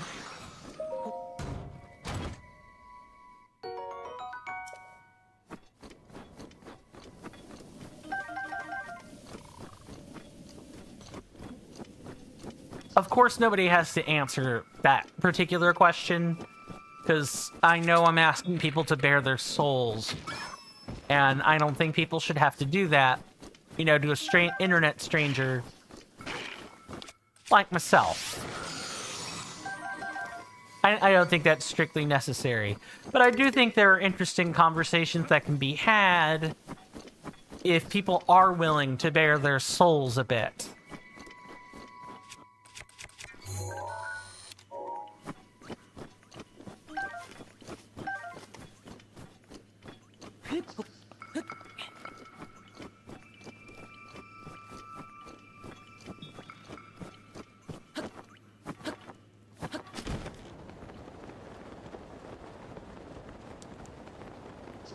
And I hope everyone has, and maybe not me, right? Again, internet stranger, but I hope that people do have, everyone here does have someone they can bare their soul to.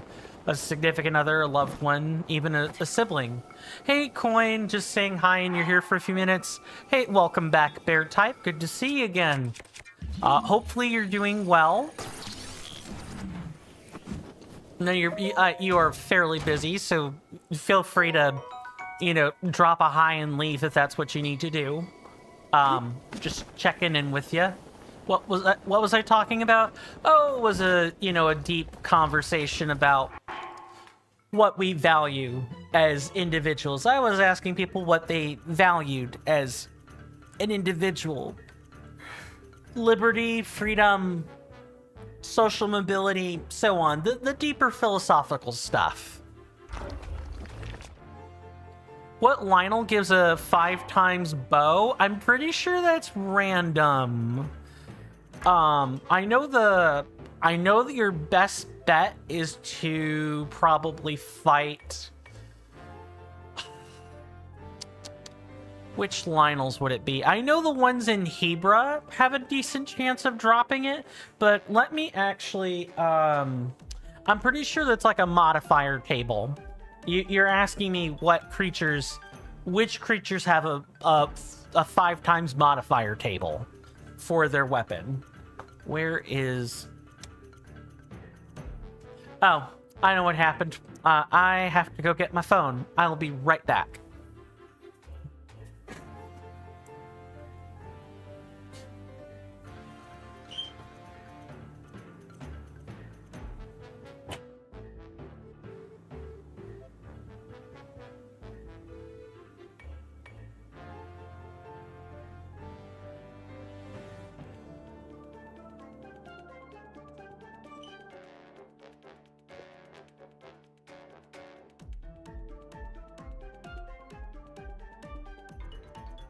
Sorry about that. I just went and grabbed the phone. Let me see if I can get you what you're looking for, Bear Type.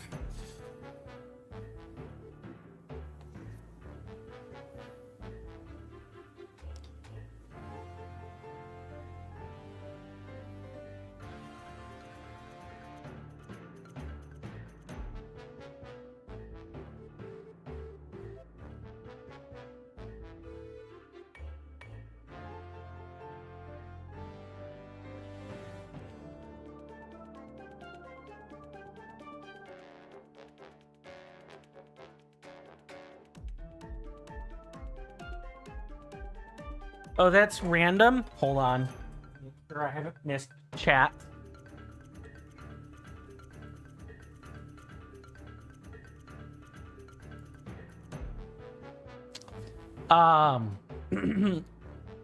You fought a Lionel in the Wasteland. You explored there for a bit, got some shrines, and the Lionel was a cool fight, but you only got a power 30 weapon from a white one?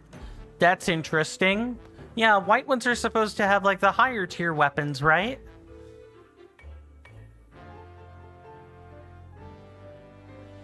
But I believe the silver ones have the best drop table and modifier table for the 5-shot silver bows, so you just need to keep killing them. You can find a lot of them in this little strip in Hebra, right outside of the North Lome Labyrinth. There's a string of 3 right in a row. You can kill those. The Heaper Mountains in particular have a lot of Lionels that you can go and fight. The Elden region also has... Attention, members of our fine audience. In just a few short moments, there will be some advertisements. Sit tight, stay strong, and hang in there for me, and they'll be over in just a few short moments. Thank you. Yeah, all 3 of these are Lionels. You can look at the interactive map to confirm that too for yourself if you want. Yeah, we were, when we explored Hebra, we found all 3 of these to be Lionels. In addition, this entire string of skulls, unlike the northern side here, are also Lionels. I think this one might be a Talus, but I know these other 2 in the Deplean Badlands are both Lionels. And I've had a pretty high drop rate of bows for each one. So that is where I would recommend getting your bows from. Just as the northern side of Hyrule in general has them. You know, outside of the obvious thing I could say, it would be the castle moat, or like the Hyrule Castle area. For those that are kind of wondering, we have not gone to the Hyrule Castle area yet. We could easily do this right now if we wanted to.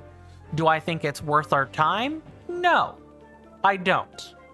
There's not that much to do in the Hyrule Castle area. There's like a few side quest type things, and there are a couple of shrines, and even a couple of memories. I guess there are a significant number of things to do here, but I want to do those toward like the end of the game, you know, like as part of cleanup. I don't want to go there super early and break the game. Although, admittedly, we could probably go there now and not break the game. Let's see, make sure I've not missed chat here. You did the DLC thing of the shrine you wake up from? Oh, you did the Champions Ballad and, like, Mass Kashia, the monk at the end of that, right?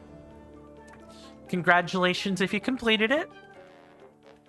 I know that's a particularly hard fight. It's really cool, but not worth it. You didn't finish the stuff past the Great Plateau. Well, then I guess you'll get to see it all if you're here on the streams, eh? Well, I've got basically 3 minutes. I'm gonna go ahead and do the rest of the shilling, and then we should be good to go. I've told you guys about the free, easy methods to help the channel grow, and of course, you guys being here is more than sufficient.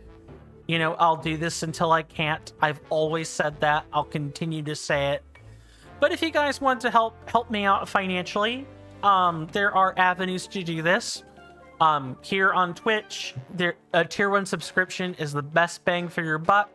It wastes the least amount of money possible. You get the most amount of benefits. Or, you know, if you just want to skip ads on every stream, I guess there's also Twitch Turbo, but that's like $16 a month to only skip ads. Seems like a bad value, if I'm being honest, but it is there if you want it. For you guys on YouTube, I would recommend looking at my Patreon or Coffee offerings instead. I have tiers available for that stuff. Additionally, a lot of our benefits are currently Discord derived, so if you hadn't joined the Discord by now, please consider doing so. Looking to cultivate it one heart and one mind at a time and make our community just a little bit bigger. I did throw in a couple of thumbnails today, so if you do subscribe, you'll even get to see some thumbnails in advance. Isn't that neat? That's about all I got to say, really. Is the armor of the MM mask white one amiibo only? I will look into that over break and get back to you, Bear Type, because I probably have less than 60 seconds to talk, but I will get back to you on that one. Promise. Not a problem, Bear Type. Not a problem. I will figure out. I will figure out the mask. See you guys in just a few minutes.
Sorry about that, folks. I am back. Bear Type, if you were still here, I did look into that for you. You get the mask in MM by Getting all the other masks. Right. Yeah, no, I know we're talking about Majora's Mask. So Majora's Mask is, in this game, tied to a specific shrine quest. Let me make sure I've got the correct scene on and everything. Let's see if I can't spot it.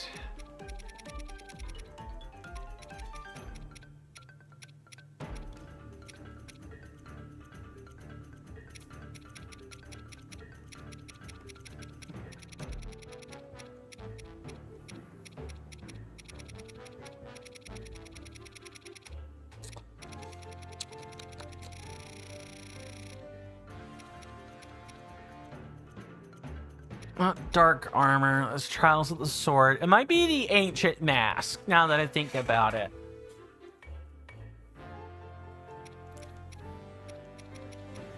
Might need to actually go to the Outpost ruins in order to actually, like, look at all this. But I'm pretty confident that there was a... It's definitely tied to a specific, like... set of quests. Right. It's specifically in Master Pack 1. So if you don't have the DLC, then you're not getting the mask, period. Like, it's specifically Trials of the Sword, which, by the way, for anyone who hasn't yet dealt with this, like you haven't turned on your Switch in a while or whatever, you should do it. You should do that. So you can get the virtual card update. Because, oh my god, that was frustrating. And, you know, you'll figure out which DLCs, you know, you bought versus which ones your, like, siblings and cousins bought on the same Switch. You'll figure out real quick who has what. I had to go sync my Switch with my siblings' Switch today. I had to go do that to get the DLC, to like re-get the DLC, because apparently I thought I had it. I thought I purchased it. I didn't purchase it. My sibling purchased it. So, yeah, yikes.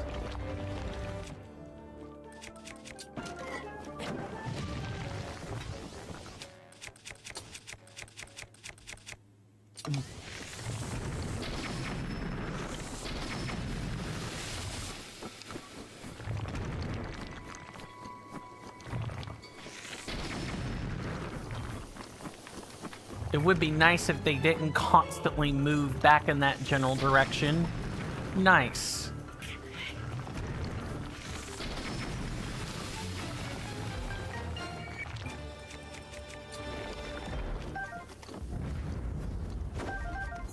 Go ahead and put a stamp there.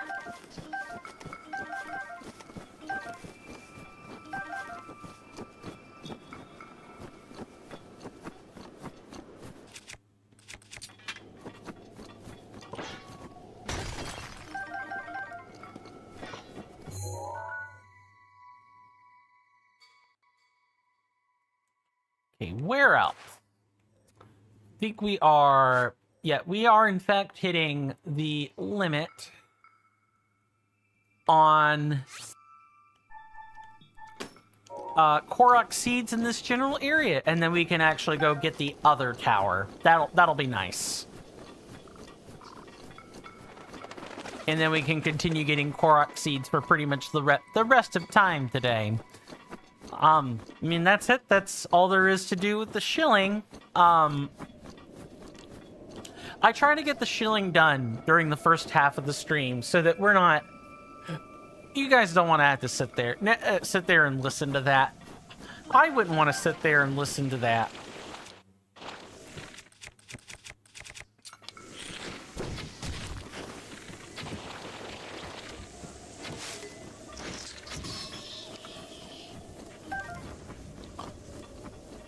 So I try to get that type of stuff done during the first half, and then only if the stream goes longer than 4 hours, and like significantly longer than 4 hours, do I even bother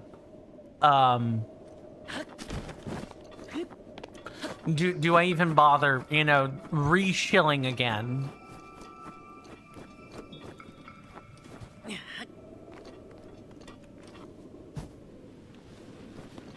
Yeah. It shouldn't be a particularly hard one or anything. I just gotta do it. What? I'm sorry, what? No, stop. Stop that.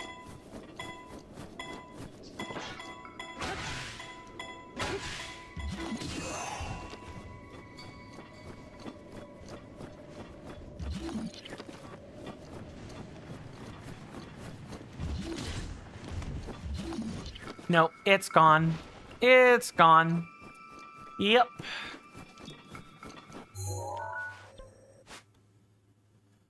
Okay.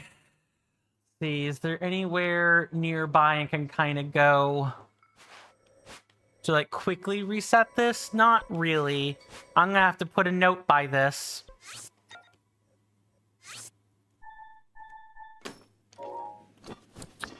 Yeah, well, we're gonna have to reset the area to get that back. Yikes.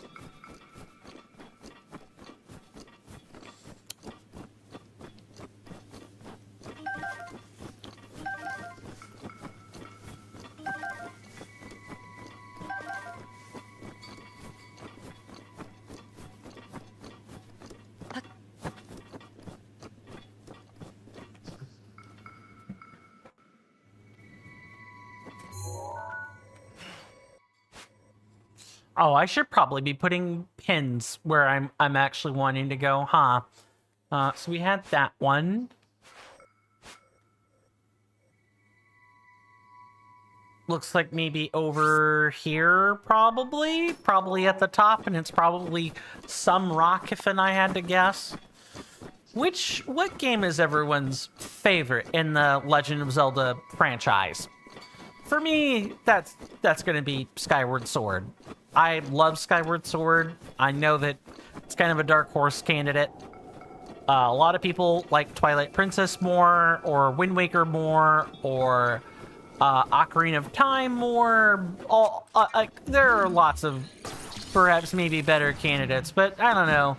I quite like the story writing, and there is some nostalgia bias as to, you know, why.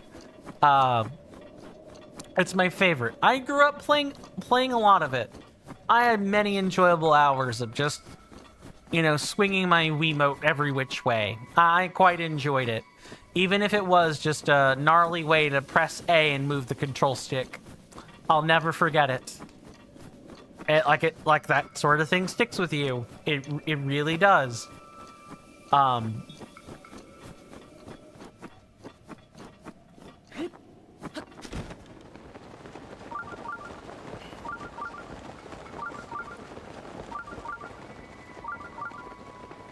That is an Ice Breath Lizalfos.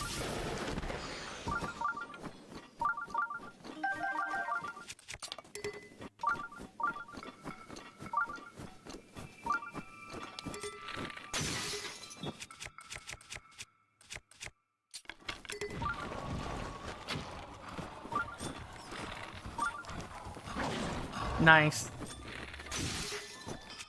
Yeah, I figured I would probably go ahead and break it then.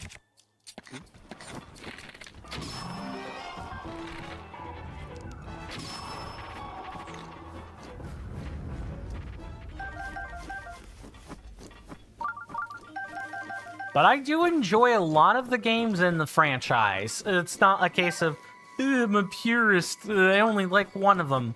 No, I like quite a few of them. Granted, the few that I like more are not ones I possess, but like, I would love to probably have access to, what is it? I would love to have access to, like, Majora's Mask. It's one thing to have access to it for a randomizer. It's something else to actually have, like, the 3D remaster. I would love to have that.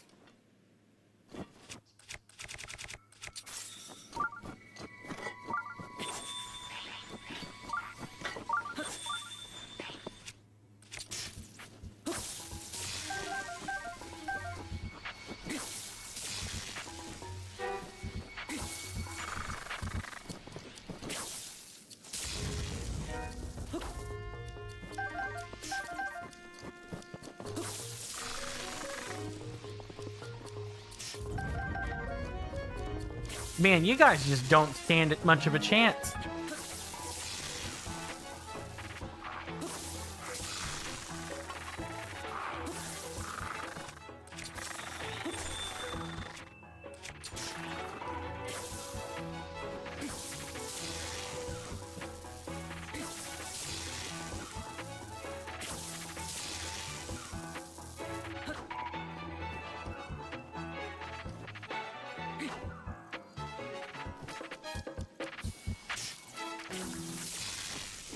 Close.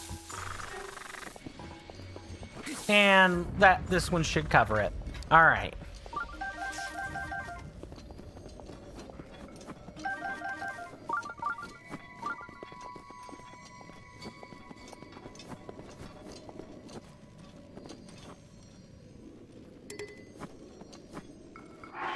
Dragon Bone Moblin Club.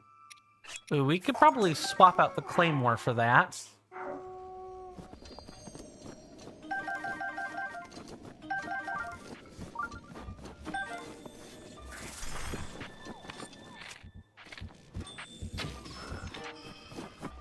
Wow, that did not take long. I just wish these guys actually dropped any arrows.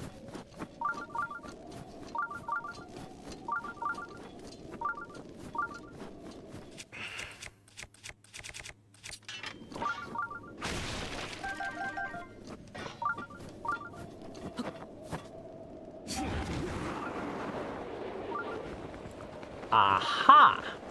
I see, it's probably like over there.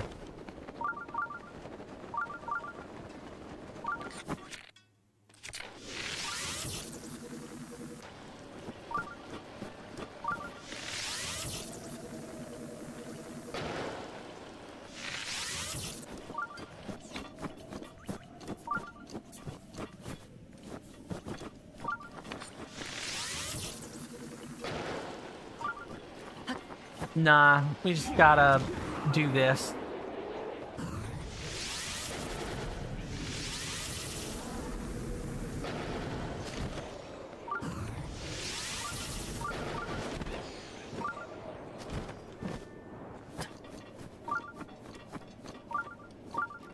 Okay. Get some wood. I mean, it's a good thing we bumped into that wood as well.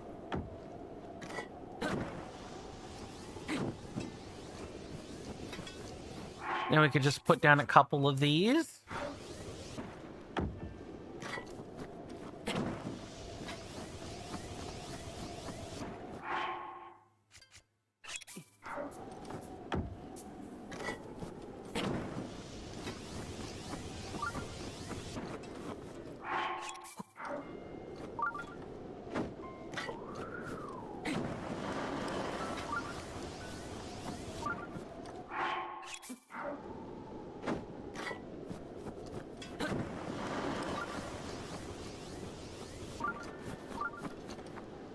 And last one.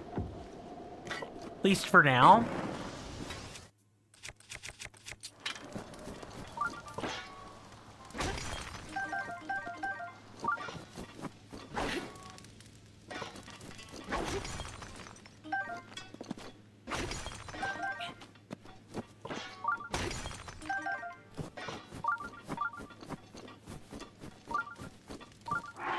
So it is amiibo only, or can you get it in game?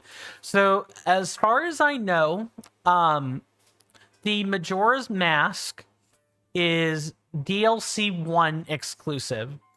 I think you can also get it by amiibo, but I'm pretty sure at the very least you should be able to get it through DLC 1. It's like a specific subquest. It's one of the which one was this again? It's not the Garb of Winds. It's I believe it is the Ancient Mask.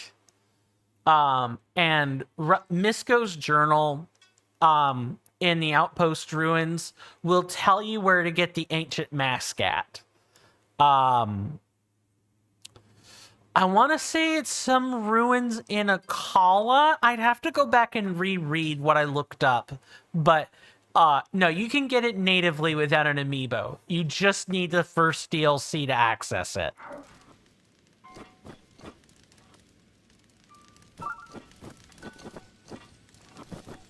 Okay, thanks. Need to go by? No problem, Bear Type. Happy to help.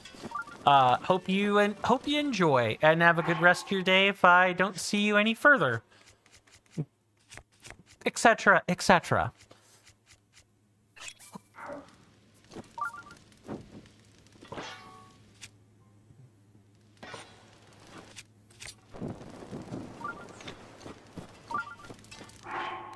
Also, I remembered this shrine. I don't know about what I think about the way to unlock it. I take it you probably don't care for it all that much. I mean, needing to do things this way is pretty tedious, all things considered. That's like, what? 7, 9 pieces of wood?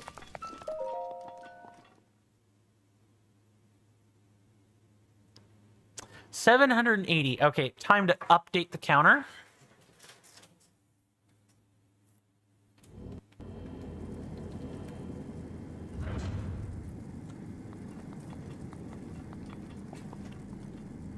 We're getting there, everybody. Little bit by little bit. We're slowly getting over the hump to 800. Melting ice hazard.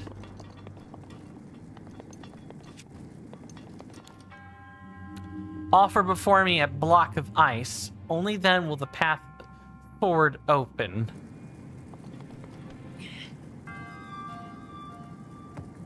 Okay. So my guess is that we're going to need to keep this ice from melting as much as humanly possible. And that means we're going to be using stasis a lot.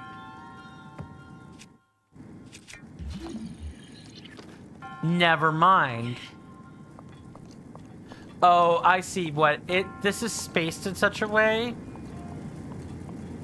that if we don't pay attention, we're just gonna lose the ice. Like, we're gonna melt the ice a lot. So far, so good.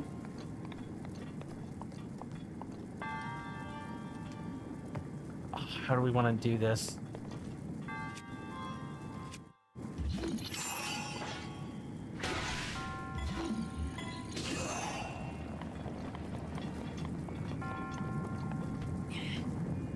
I guess that's one way to do it.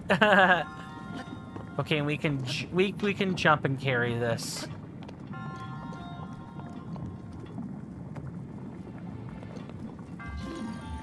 And then what we'll need to do is we'll need to bring out this block of ice, or this block of metal.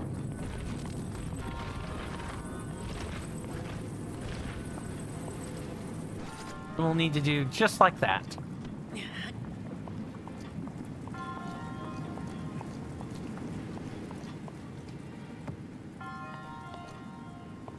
So far, so good.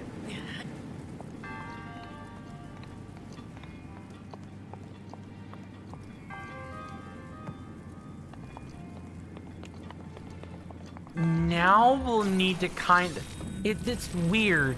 This is very weird. Let me put that over there. Ah, I see why the ladder is there. Okay. Yep. Mm-hmm.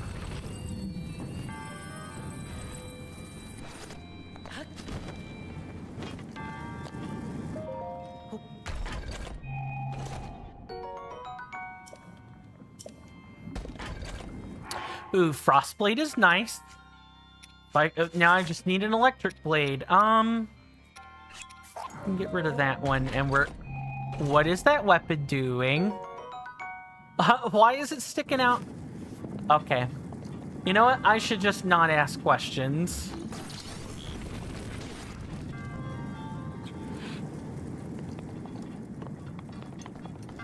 Should definitely learn to not ask questions. Just accept that the game is glitching and move about our business.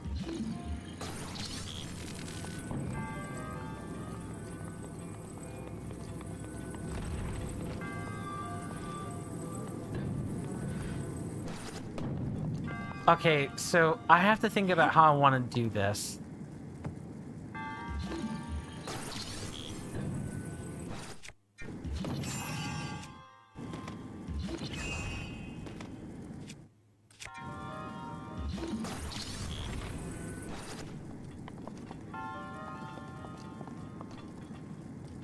I think what I need to do is state, like, okay, yep, no, I know exactly what I gotta do. I need to lock this.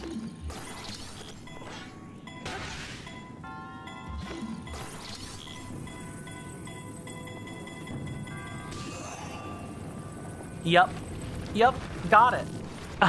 That only took, oh, that took me a little bit to do a bit of braining on, but we figured it out.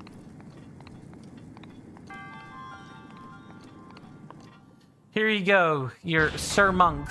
A massive block of ice.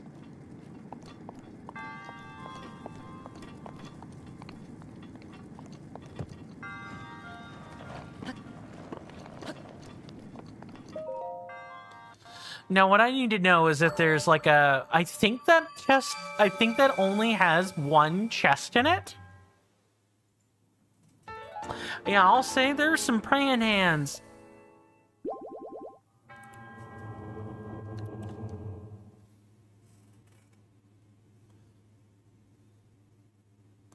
And then, since we reset the world, or we, like, left the area, we can kind of go back and attempt that, particular Korok seed again. Alright. But let's get the one that's right here first.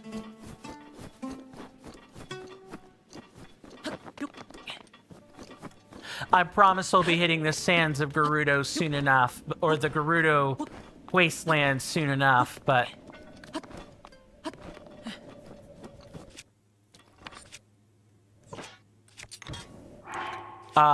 we just gotta wrap up stuff here first. And hopefully not have too many difficulties wrapping up said stuff.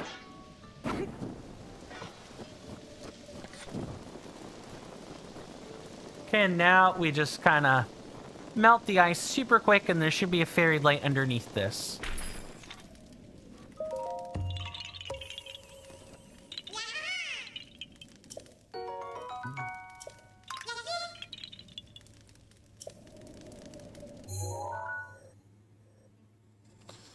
Okay, so we're gonna put that pin over there. And then we're gonna put a pin back over here so I know to go to the correct way.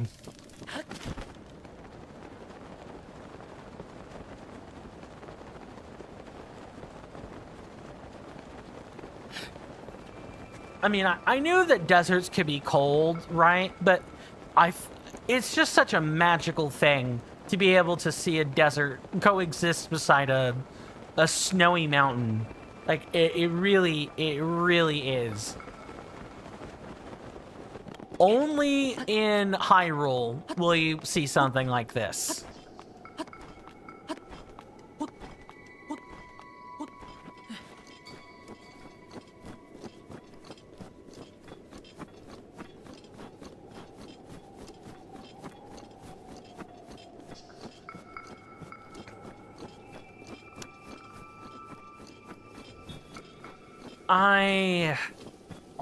What else do we talk about? Well, I could talk about the fact that I feel 33. I feel 33. But damn, am I not as spry as I used to be. I've been doing some research into, like, prices for gyms and things. But, like, the yearly rate for gym is like, not the yearly rate, but like a monthly rate is like 15 a month. And so far, the family doesn't have enough monthly bills they're not like using yet for me to like propose that switch. Trying to convince my folks that gym membership is worth it.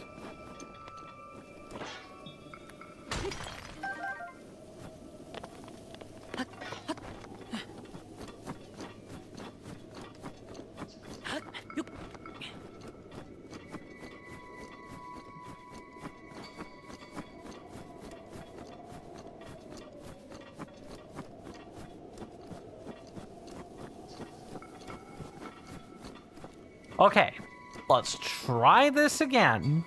I'm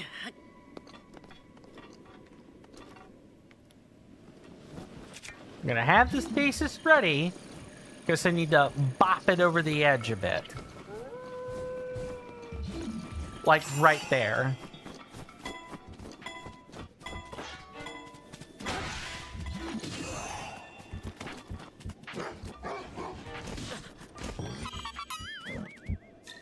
Nice. You know what? I'll take a biting in order to stop all that.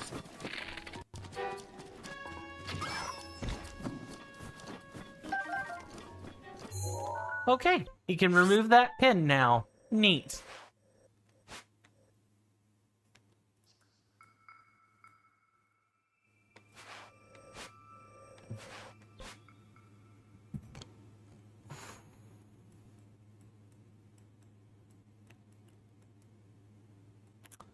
Okay, I think we're gonna go back to the shrine. We can update the Korok count, and then we're gonna go fight something.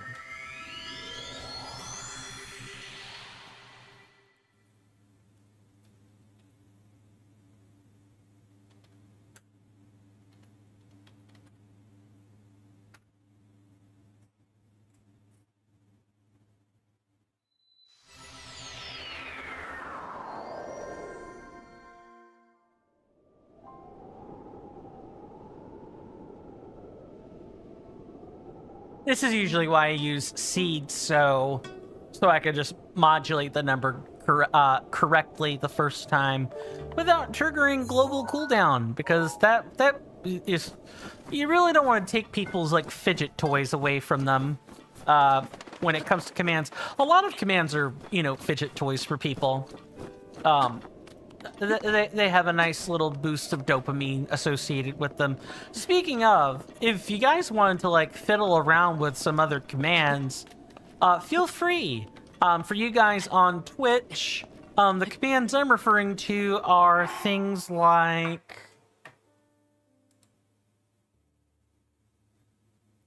I'll have to do something else. It's just asinine. If you do !asinine in the chat, ASININE, you'll get a little bit of a soundbite. These do cost overtones, a secondary currency that you will definitely only have on this channel. I'm glad I didn't shoot, because we would have definitely missed the photo otherwise.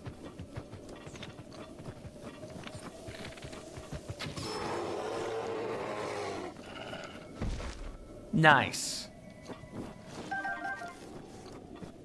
Big, juicy hunks of meat. Only in Breath of the Wild can you hunt as prolifically as we do and just never endanger any kind of, like, species ever. There's always something to, you know, give that...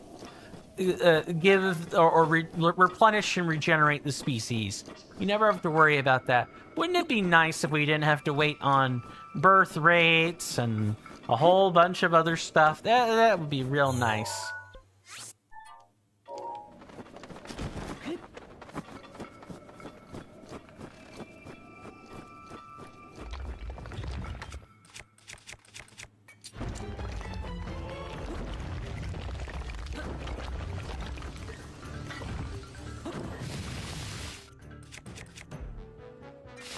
I'm willing to bet it's on the back.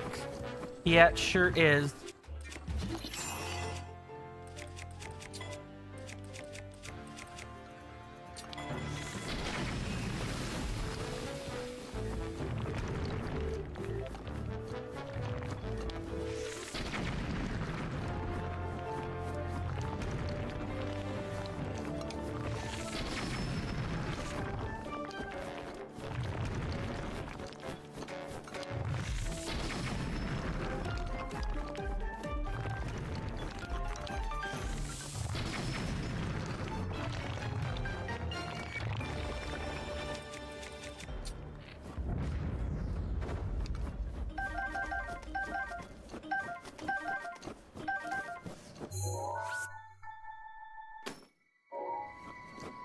Okay, got that particular lovely break all sorted out.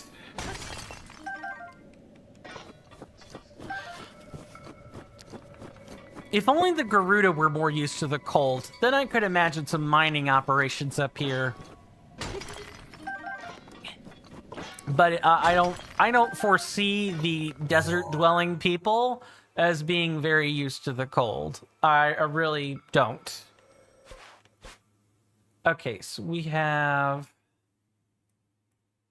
Oh, we get to have some fun! Let's start heading up. We could probably just navigate there without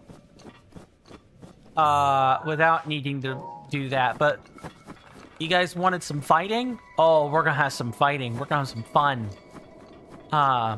If you guys like Lionel's, you'll like this one. Oh, look, he's right up there. Speaking of up there, we're gonna go ahead and save.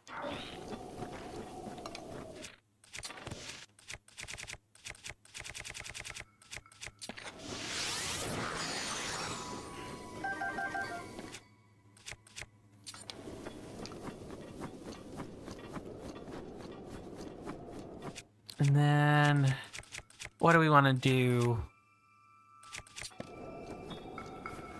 Maybe something like this?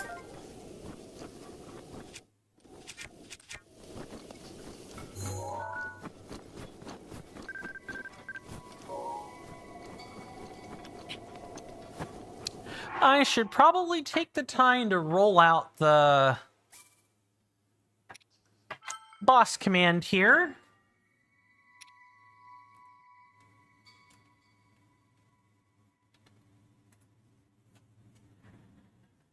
So typically when I'm fighting a Lionel, I kind of need to focus. It's like one of the few things in this game that I've actually got to focus on. Sometimes, you know, a Stalnox will also fall in this category, but Lionels just absolutely... I absolutely need to focus on them.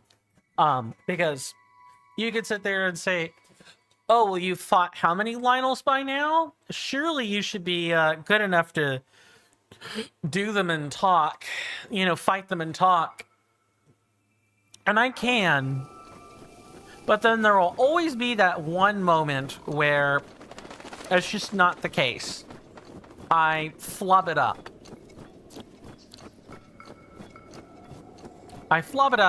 You know, you kind of have to make stuff up, or kind of have to...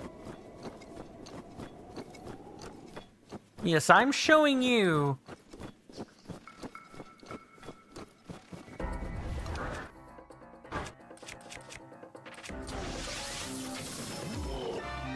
No, you don't. We're gonna do things my way this time.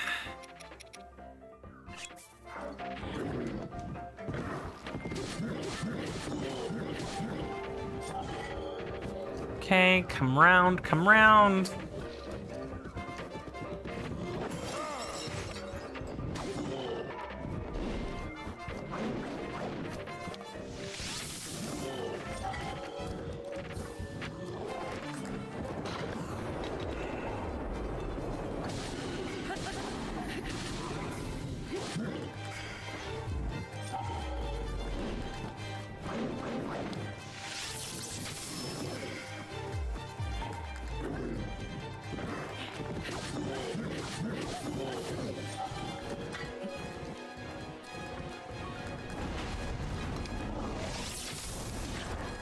Nice, nice, nice. Get up. Link, get up. Stop tumbling.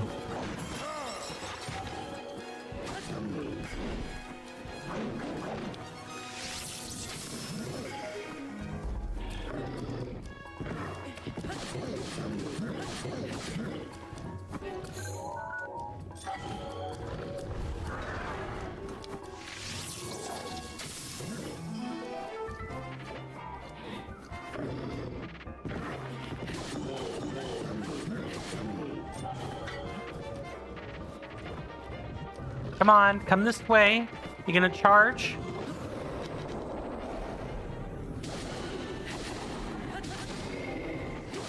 Alright, get ready.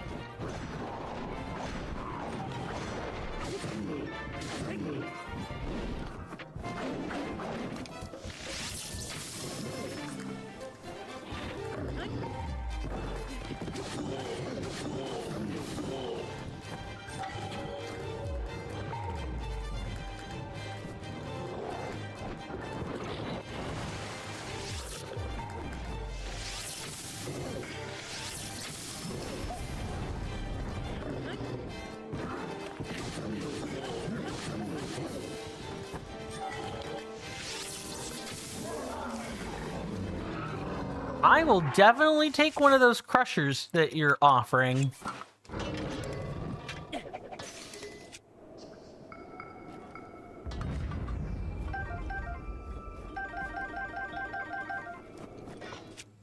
What kind of bow do we have? Ooh, a ×3, but 45? Pretty good stuff.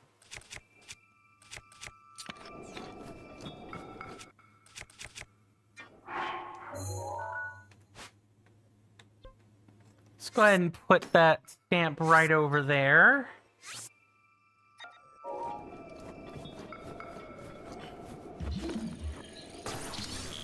Do we have anything worthwhile in this?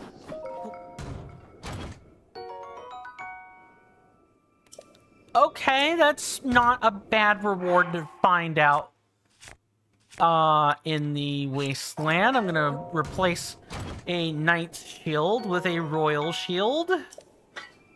Although I believe the Knight Shield has the better HP for purposes of shield surfing.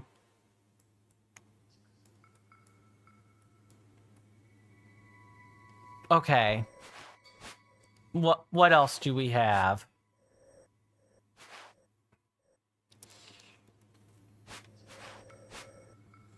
So we got Midella's Mantle.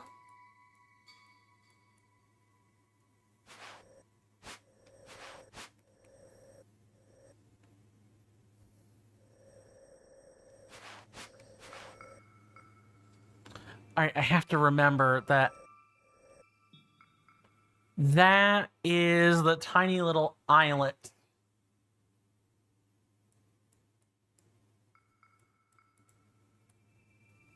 It's the tiny little islet there. Did that one. Got that one. Okay. I think we're actually starting to wrap this up pretty nicely. We've got just basically this like giant, it's basically the summit itself. Yeah, it's basically the summit itself.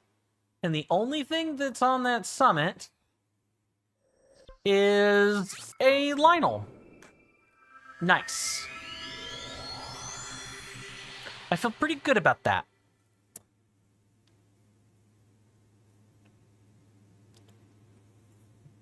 And then we can actually, you know, be in the desert proper.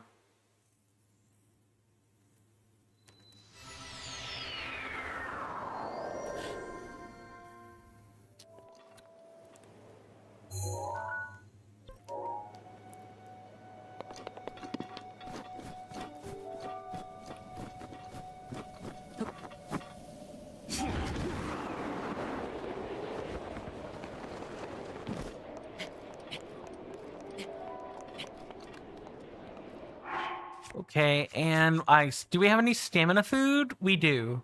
We do. We're gonna need that because it's too cold. And I don't really have great,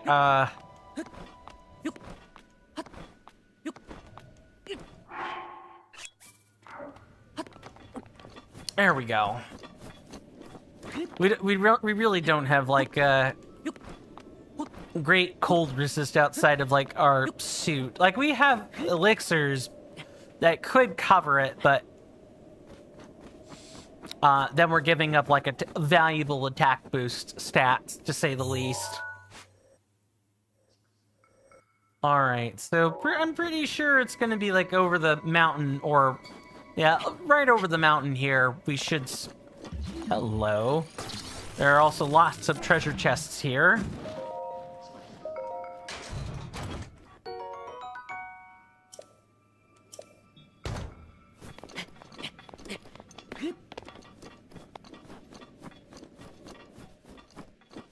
Hello, bro. What you doing in the game now? Hey there, Michaels. Welcome to the stream. Good to see you. Hopefully you're doing well in both health and spirit, and I hope you enjoy your stay. We are getting ready to clean up the last Lionel in the Gerudo Highlands, and then we're actually going to go to the desert, like I had been meaning to the entire time. What is this little... Oh, so if you zoom in super close, it shows you the quests. Cool. Yeah, we're just cleaning up all like the major like field bosses and stuff before moving on. I want to say he's like out here somewhere. But how are you doing? And what's your level of familiarity with Breath of the Wild? Are you a series veteran, or like a game veteran? Or are you a newbie? Merely curious. I have people of all different kinds of experience levels stop by and watch the game. Hello, good sir. Let's... I'm not... I don't have my weapons out. There we go. All right. Same deal. Swap to the more plentiful arrow. Where's our ×5?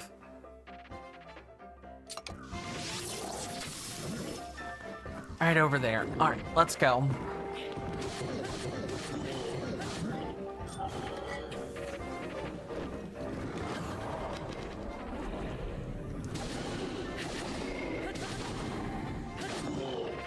Lionels are typically the thing I kind of have to focus on, so I'm not super chatty when I'm fighting them, but they are like the only thing I really have to focus on with this game.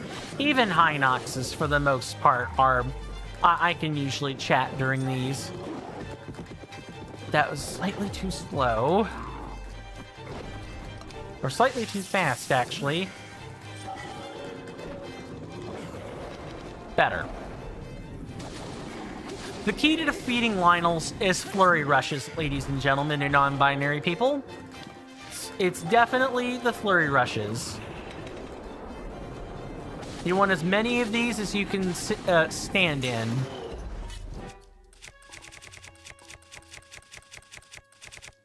$78. You're new to Zelda? Cool. Cool, that's awesome. And you're gonna fight the third Divine Beast?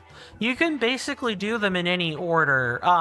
Do you happen to know which one you're off to fight? Is it the, usually when I think third, I either think, the Divine Beast in Death Mountain, or I think of the one, in Hebra, near, Lake Rito. It's usually one of those two, because most people, not everyone necessarily, but a lot of people, tend toward going toward the Divine Beast at the... I'm blanking on the area name. Hang on.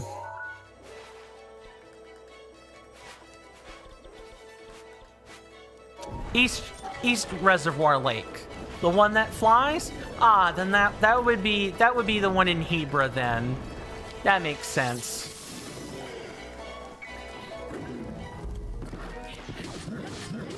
Yeah, when I previously streamed this game so many years ago, that also was my third one. Never really quite made it there either, but he was definitely destined to be my third one. I can definitely imagine. Oh, hold on. What was that Lionel getting ready to do?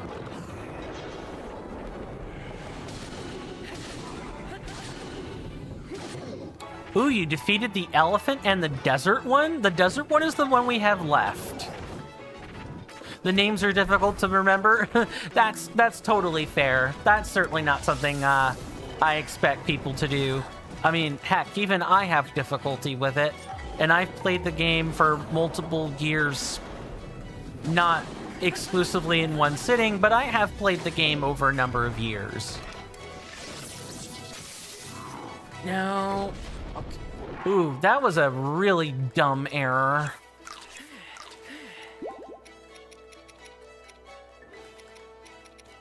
Okay, this is the most efficient thing to eat. Which one of the divine beasts that you've been in so far, which one of those has been your favorite? If you don't mind my asking. Hello? Oh, right, I needed to swap bows.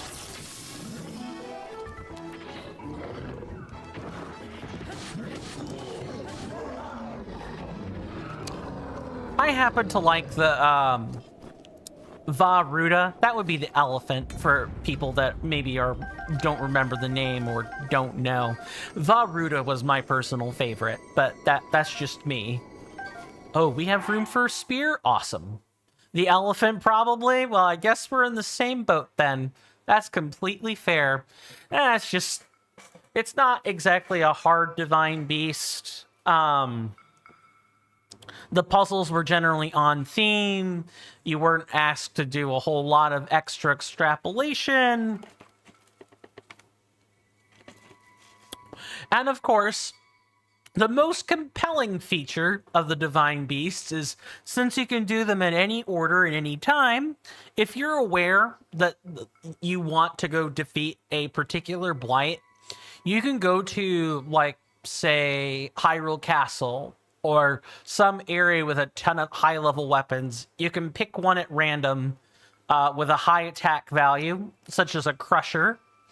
And you can probably pop the Water Blight Ganon in a few seconds. Bow included. Effortless kills. Effortless kills. But also, you know, I have a lot of compelling reasons why it's my favorite.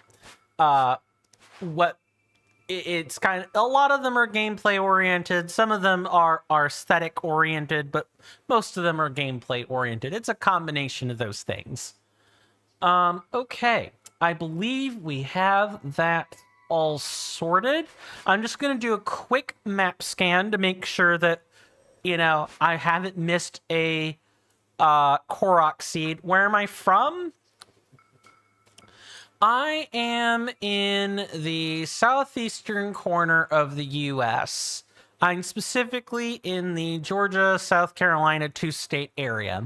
That is about as far as I am willing to go on that.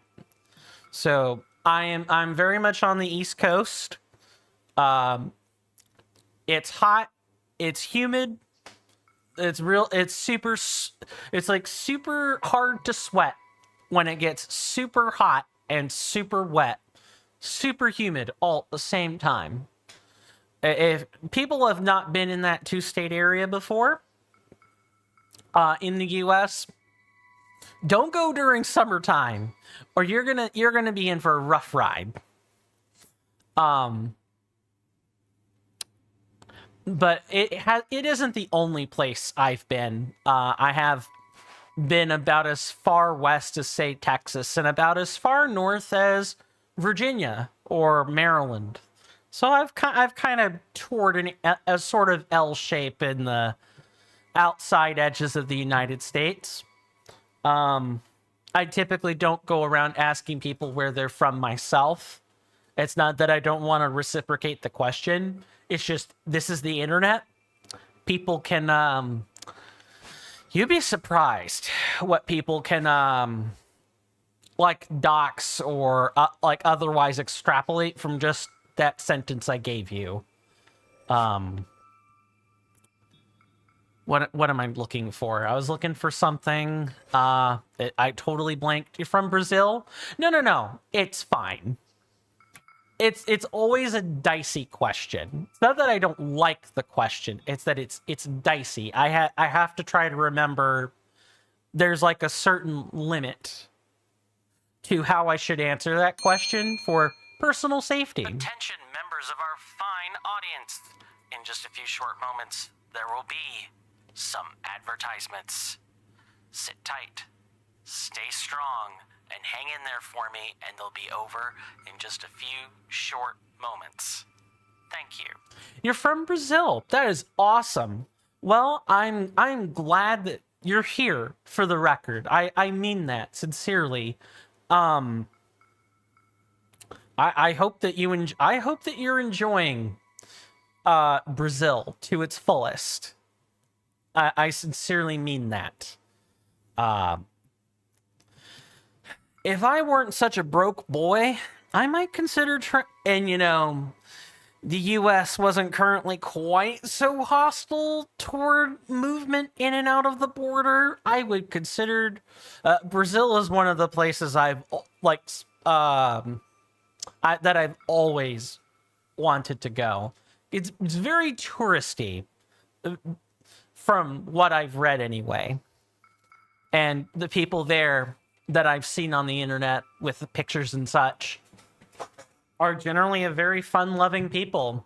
It's very celebratory. It's not always celebratory. I certainly understand that, but it seems like people generally just have a good time in Brazil. Maybe I'm wrong. That, like, silly American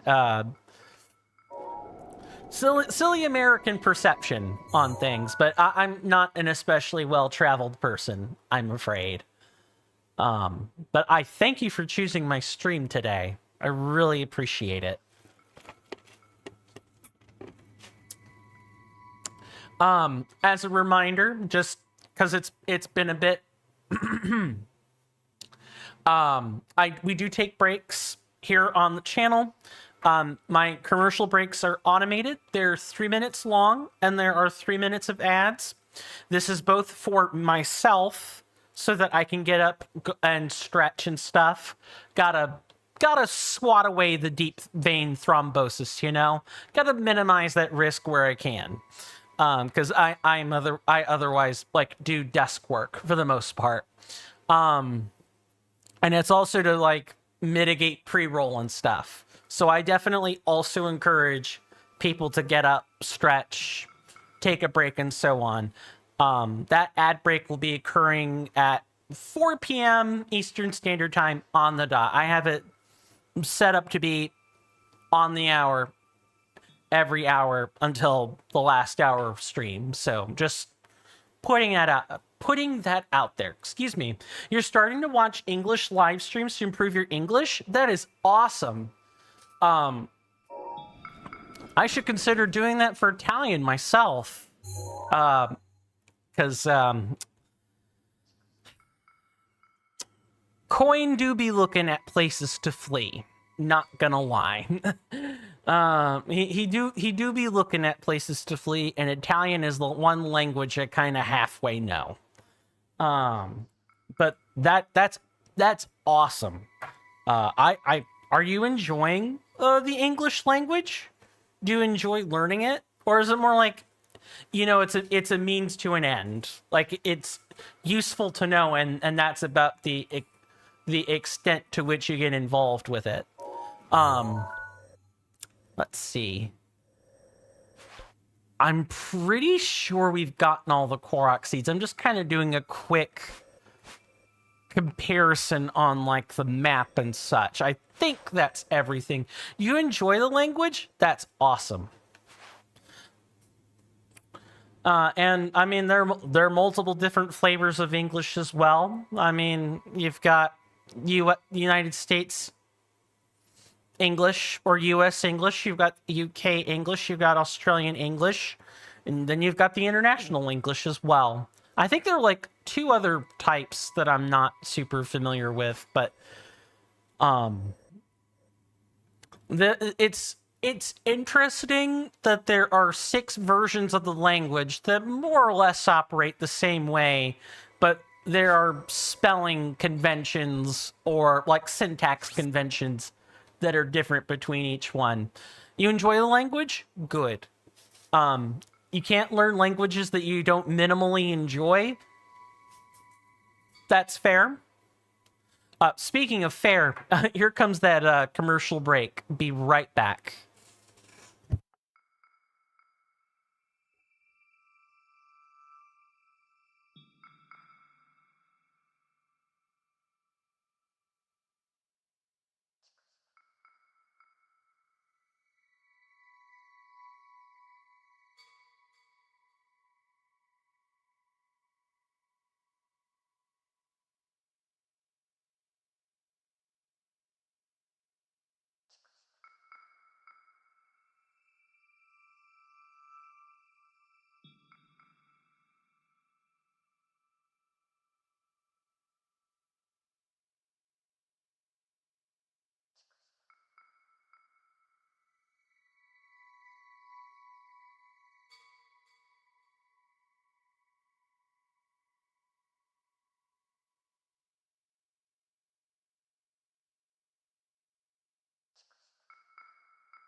Sorry about that, folks. I am back.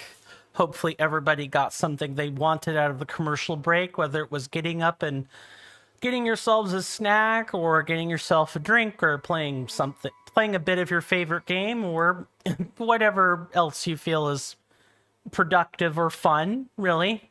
Because I hate ads as much as the next person, but we gotta run them here on Twitch in order to keep the experience somewhat salient. Speaking of, Thank you so very much for the follow. I really appreciate it. I typically keep follows anonymous here, but I wanted to make sure I said thank you anyway. I'm just sorry that it happened 12 minutes ago. Oh, I must have just not been looking at the screen when the text spawned. I really do need to make like an internal notice for myself, like some sort of noise for when people follow. Because I know the general trend is to not have an alert for a follow. Like text, yes. An actual sound, no. It's like a bad idea, but we'll definitely I have to think about how I want to do this. Let's go over to this shrine and we'll go to that particular tower from there.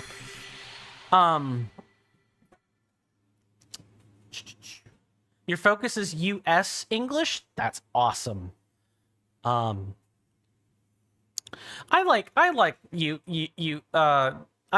US English. I think it's a nice, clean language.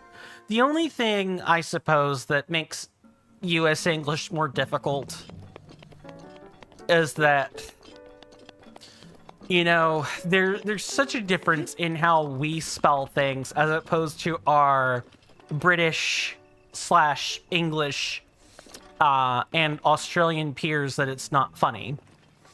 A lot of it had to do with the printing press, the invention of the printing press and everything. It became really expensive to print let's take the word favorite, for example. Favorite in pretty much every other place is spelled with a U. F-A-V-O-U-R-I-T-E. Here in the US, we drop that. I suppose Canadian English also drops that U as well. We just don't spell it that way. A lot of it is, specifically when it comes to U, it's just due to, we were trying to save money, so we literally just stopped putting the U in words. You still say it the same. Favorite versus favorite. It's just how it's written could be different between each other. You use them exactly the same. English is very random.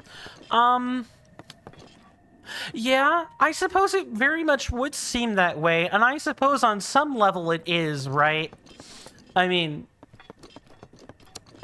I'm trying to think about the origins of English, and when I'm thinking back to what I was taught in class, a lot of our words were...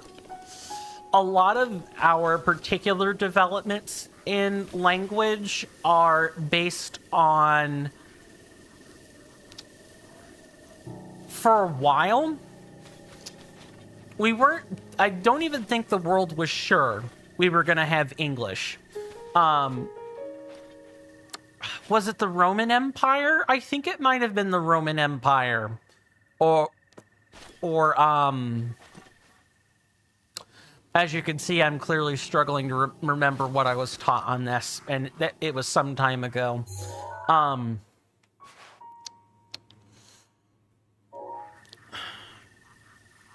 trying to make sure I remember it. The concept of keeping the native language was not really a concept that was practiced during early conquest and formation of empires.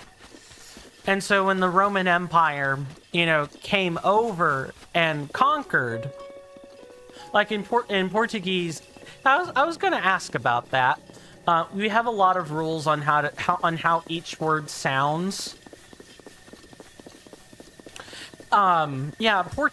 Portuguese is a gendered language, isn't it? And there's a lot of delicate syntax rules to go with it. I'm trying to think to other languages I may have spent any amount of time learning. Italian's really about the only one that comes to mind, but Italian's more of a syllabic language that also sometimes just has arbitrary ways it says things. Do you know about the accentuation in Portuguese? No. Not at all.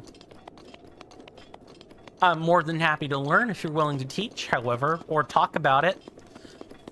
Even though I'm a former STEM major, I do love language. I think there are lots of interesting things to learn about language. Including the not so subtle psychological stuff.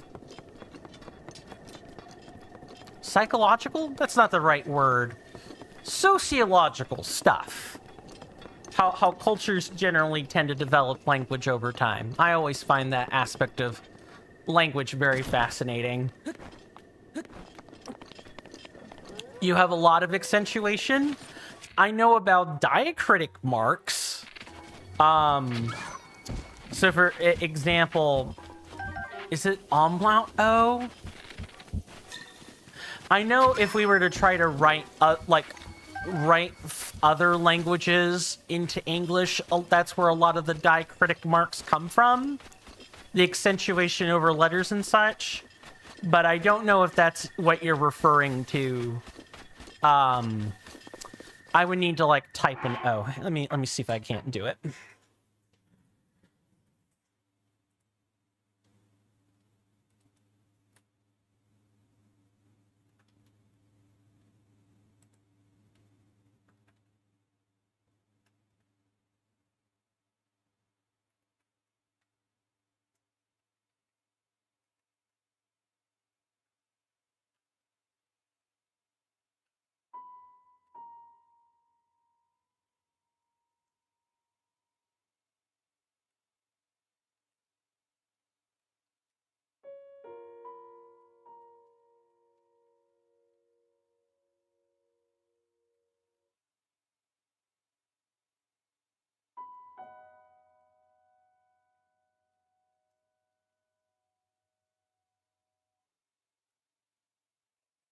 There we go. I wrote that out just in case I spoke really quick. I have a bad habit of doing that. When it comes to English, I've been trying to slow down my speech, but it's not the easiest task in the world for me, if I'm being quite honest. Native speaker, and also I just tend to talk faster than my peers to start with. In Portuguese, we have others as well. Yeah, I think I'm pretty sure Italian uses that E a couple of times. I'm familiar with a fair number of them, just obviously not where or how to put the accentuation. I couldn't write in Italian, as an example. Couldn't write in Portuguese either, for that matter. But yeah, I'm glad there isn't like any miscommunication. Accentuation, diacritic mark, same thing. Makes sense to me. Hello, what the heck is going on here?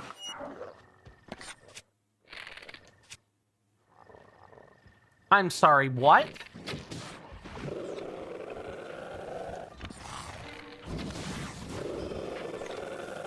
Do I want to know what's happening here? You have to go now? You got an English test in 50 minutes? No problem, Michaels. Thank you so much for stopping by and hanging out with me. I really appreciate it. I look forward to seeing you back again, hopefully sooner rather than later. 50, not 50. Good point. Yes. Goodness. Yes, I definitely don't want to keep you from your English test. I hope we can discuss more language things and other stuff of your choosing in the future. I'm probably gonna have to focus on this particular encounter right here, so if I don't see you again, it was good talking with you.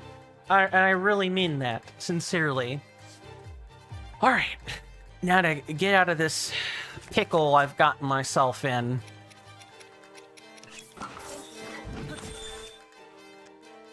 Oh my god, bro, I wrote wrong.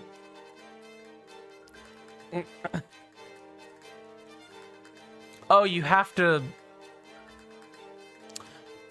Well... Hey, you know... English is hard. Even I can't... I'm a native speaker, and even I can't word properly. Good luck on your test, though. I sincerely mean that. Okay, what do we have here? Let's pick up all these. Think there's only one in silver? No problem.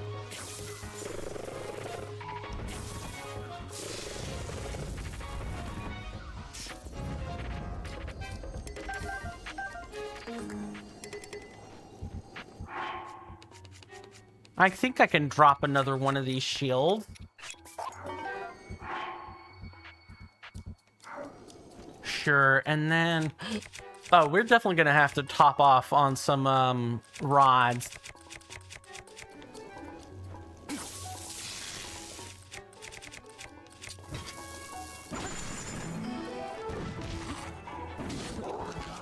No, don't do that.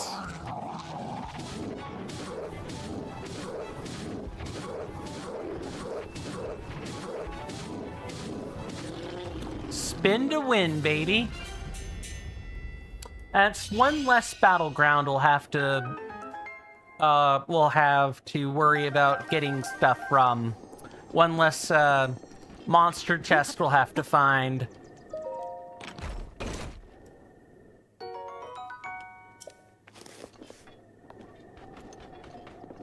Alright. Now let's try to make our way up through this silly tower. Up to the silly tower, excuse me.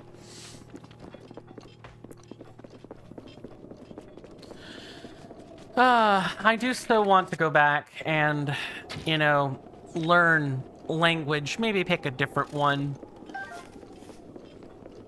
And maybe not Duolingo. Like, for those who are, like, not in the know about Duolingo, their CEO recently came out and said that they're going to replace all their workers with AI. And so I'm not a fan of that.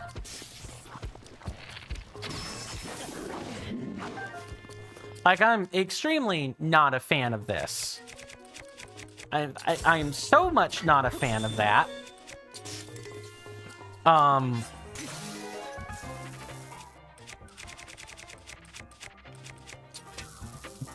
I'm probably gonna delete the app real soon.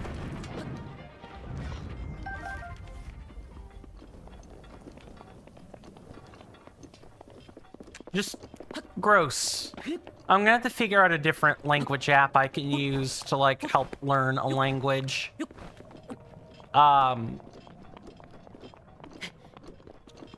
Because, my god, and I suppose, you know, that goes back to a previous subject, like AI, you know, taking over industries, and it's really sad, because things didn't have to be this way, right? I thought those were herbs you could pick up. I guess not.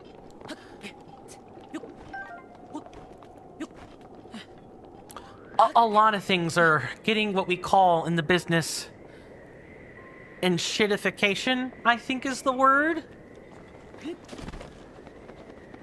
I'm sorry, under what Wow. Nice. Just random gust of wind. Real cool.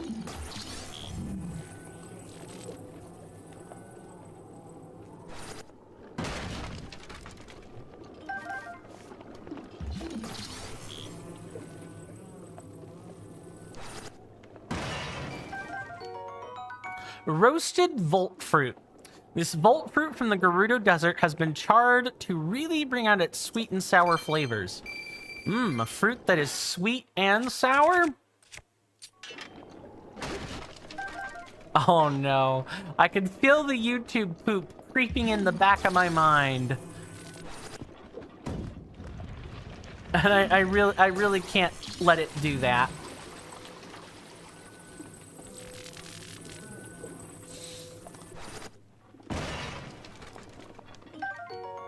Baked palm fruit. This palm fruit was broiled with direct heat, resulting in steamed flesh inside the rind.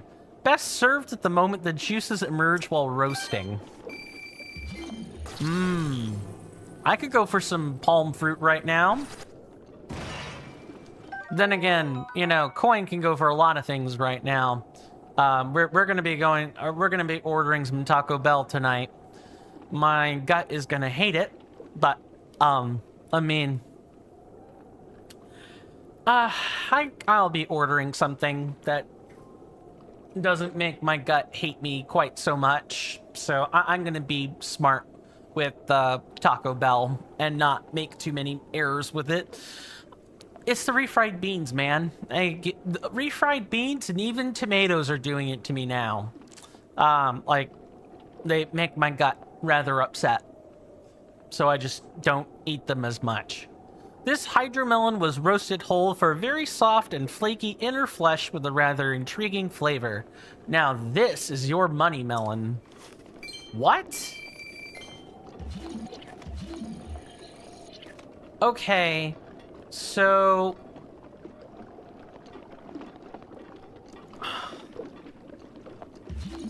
we gotta, like, stack some crates as best as I can tell.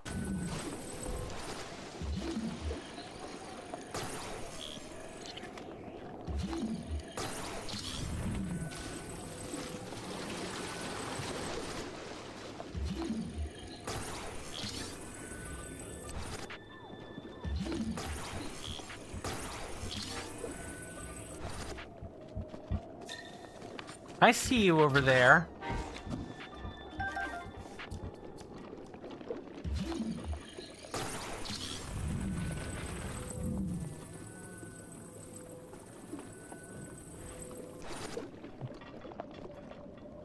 Oh no. Yeah, I sort of figured that would be the case.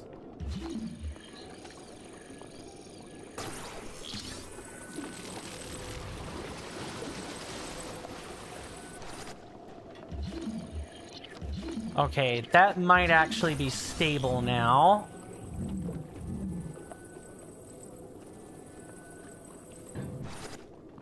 Oh, wait. You know what? Oh, no. That's right.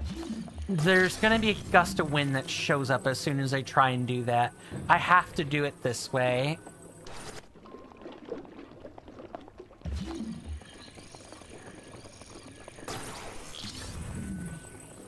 You know what? This is the one in Hebra wasn't quite so bad. Nope.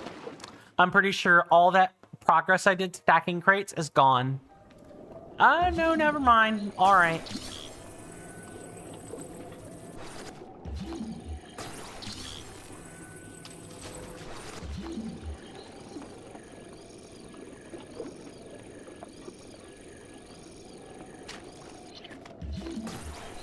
Now, if there's any way I can, like, salvage crates from the bottom, we should definitely prefer to do that. Any other ones? Nope.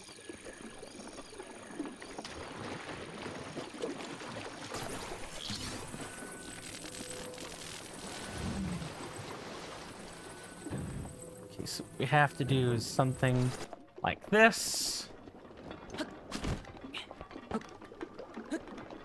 Then we climb the metal boxes.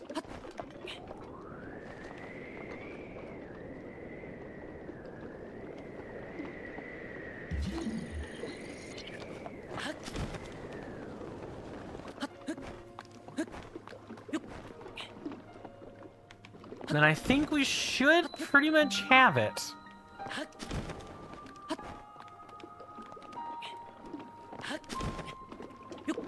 Oh. Hold on, let me get the right gear on.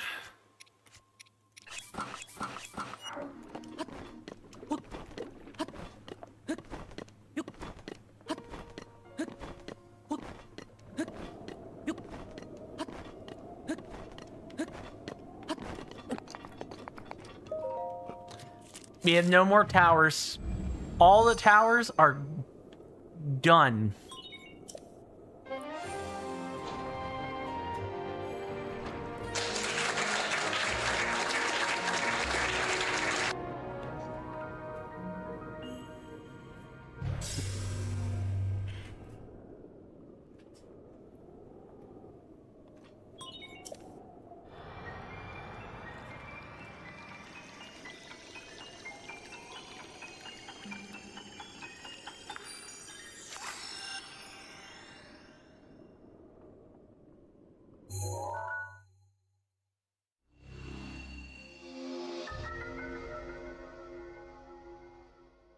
Well, complete map of Hyrule extracted.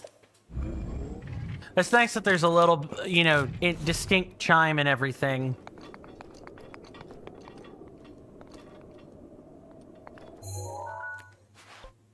That's it. It's all complete. I know we had a break not that long ago, but unfortunately nature is giving me one of her calls. I haven't had a call all day, and now I am overdue. And by that I mean to say I have to go sit on the porcelain throne for just a minute. I'm gonna throw on a quick 30-second ad and I will be right back.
So sorry about that. Oh. Let's try to make this half hour strong, shall we? And tomorrow we'll work on what we need to do to get the quest complete. Or, well, the Divine Beast done.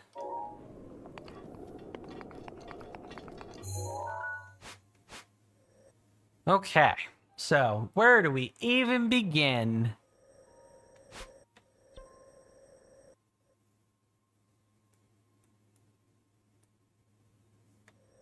Maybe like right here.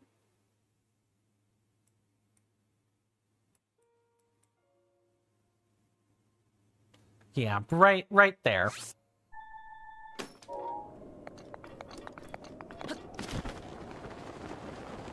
Just look at this vast valley that we're in. The landscape in Hyrule is just very pretty. The Wasteland, it isn't just all deserts. It's like a desert and a mesa all in one. With like oases and stuff. It's really cool.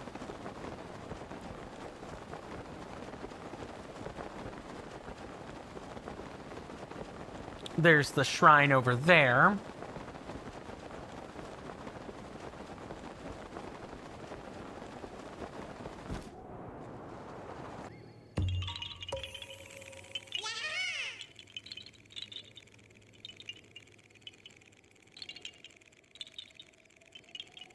Okay, I believe we are all, like, back.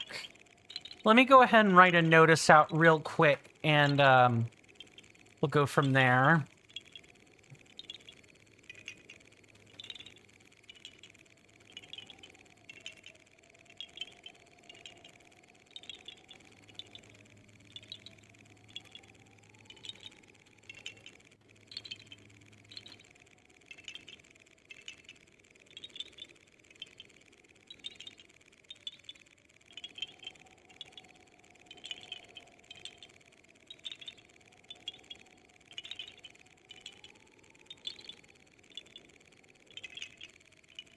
Okay, I got that notice for both running.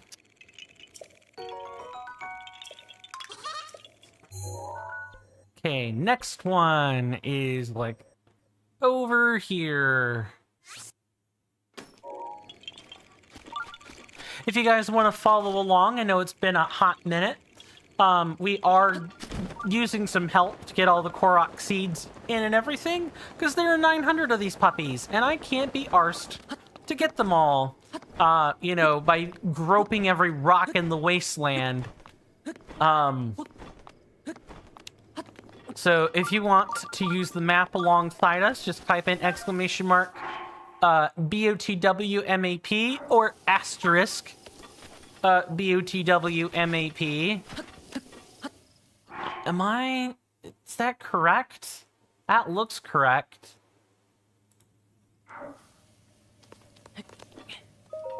Okay, that I wasn't hallucinating. I was correct.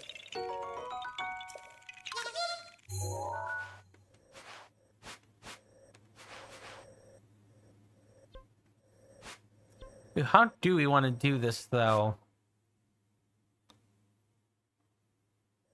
Maybe the next one is like, what, over here? Yeah, I think it might be somewhere over there. Ah, I see.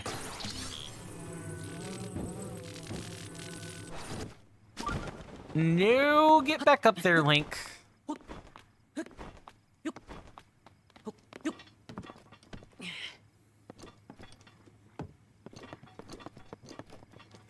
Ah, it's this one.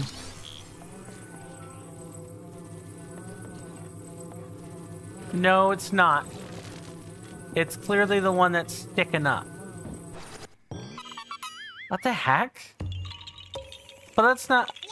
You know what? Coin should stop questioning these things and just kind of, accept these things at, like, face value. Yeah, that's what coins should do. Accept these things at face value and then move on.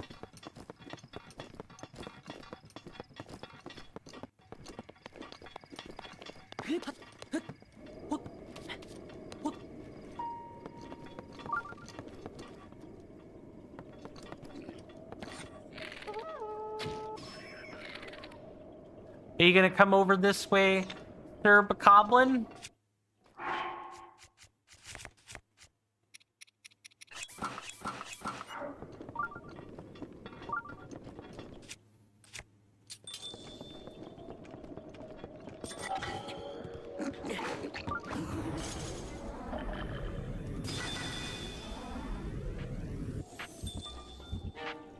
Goodbye. Oh my god. That's so good. They just slide. That must be awful to feel. Is it like over there? Wait, how in is this? Or is this like up here? I guess we're gonna find out. There's some way to head up this. There is. That is like a huge scaffold, though.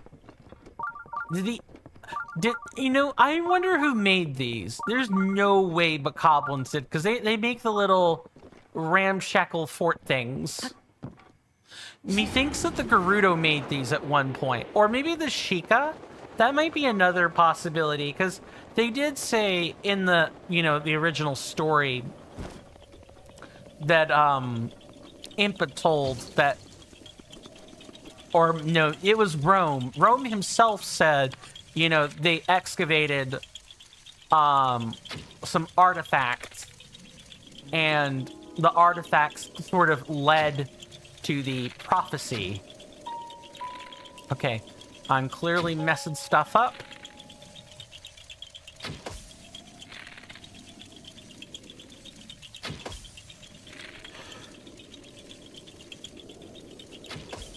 Three, 4.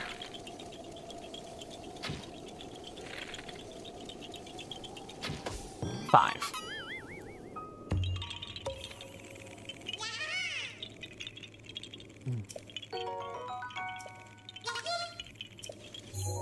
And then the next one is like over here, probably, just based on what I'm looking at on the map. So I'm really curious if there are going to be some extra implications about that later in Tears of the Kingdom. Who knows? Probably not.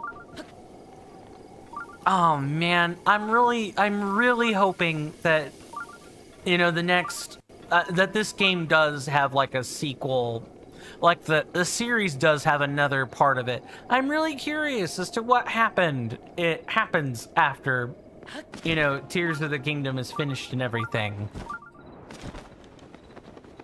I know bits and pieces of it, but that's really about it.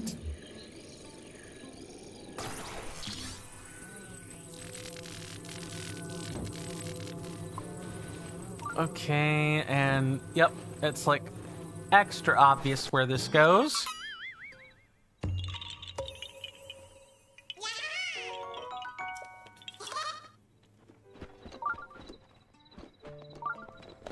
And then it should be down here.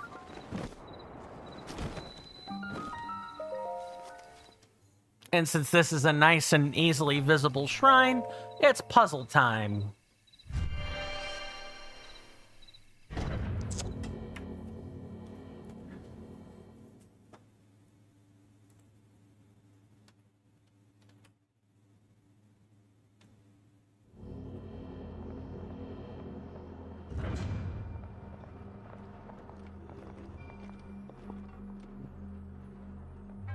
But also, these are some shrines I've never done before. I'm real curious. I've done most of all the others.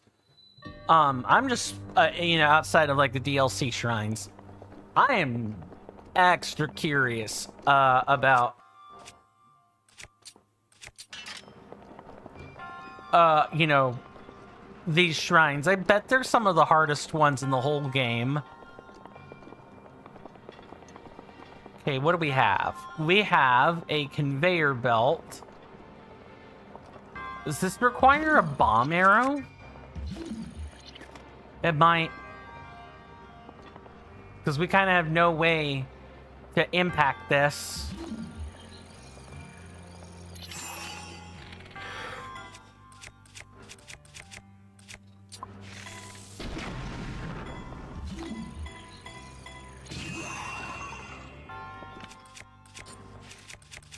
Yeah, I don't think we need that one.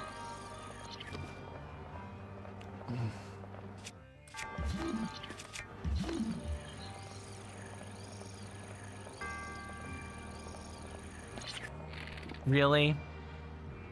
Wow, nice.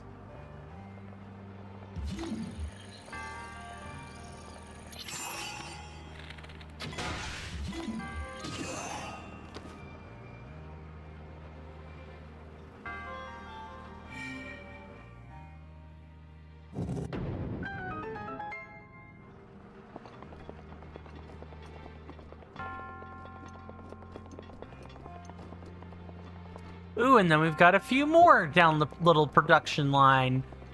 All right.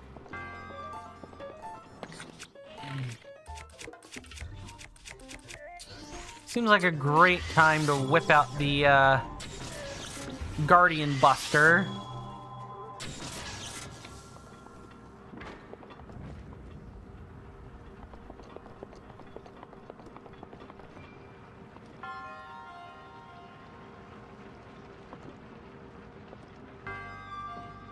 Are we getting something down? Okay, we are. Good.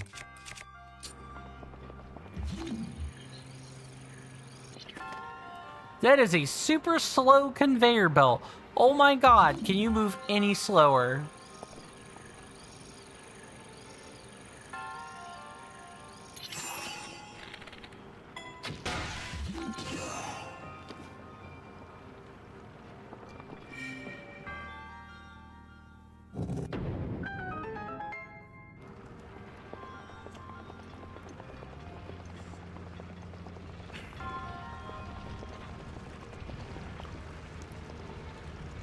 All right.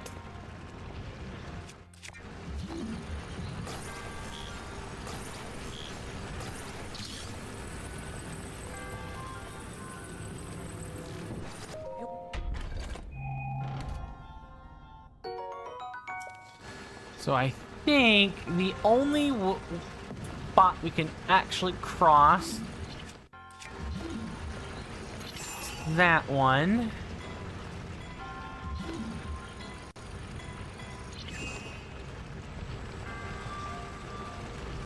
I don't see anything in there.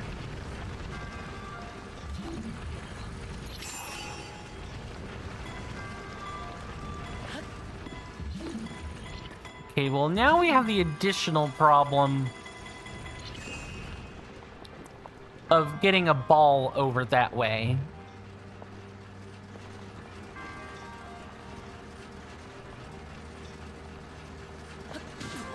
No, it's for the best. It's for the best around. No one's gonna ever keep you down. Alright, I think that's how that goes.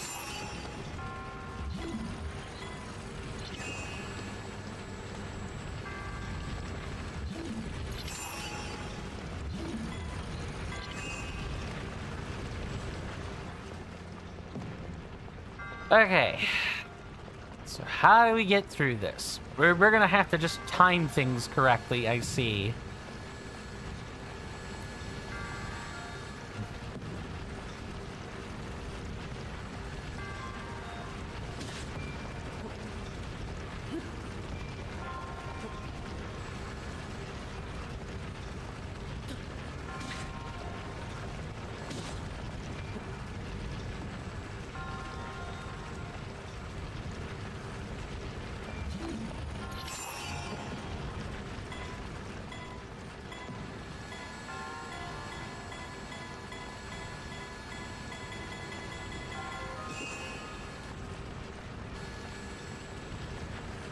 Goodness.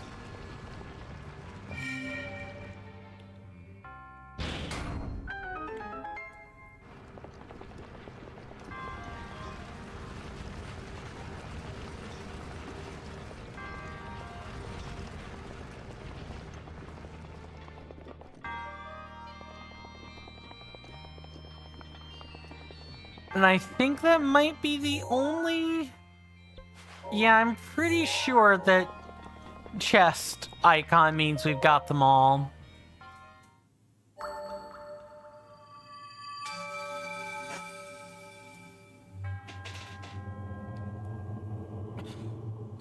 Oh.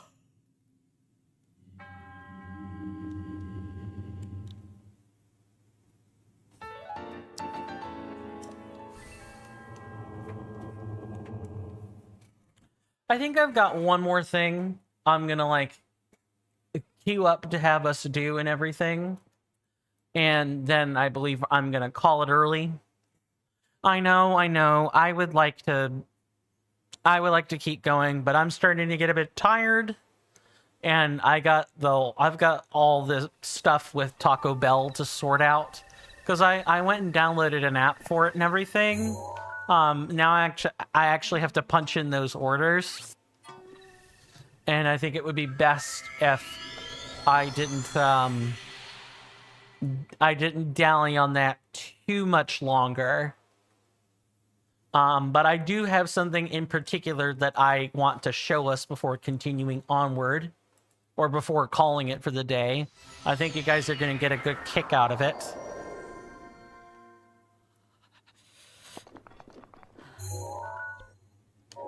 It's going to be over this way. It's not far at all.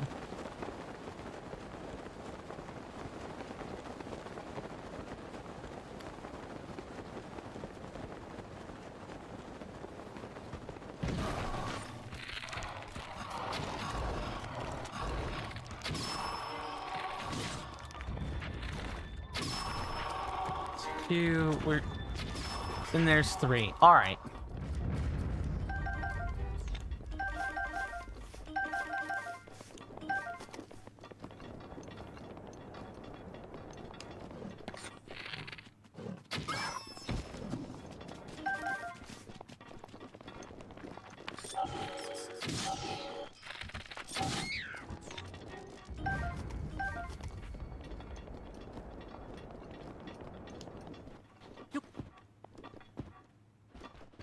Think this might be the right spot?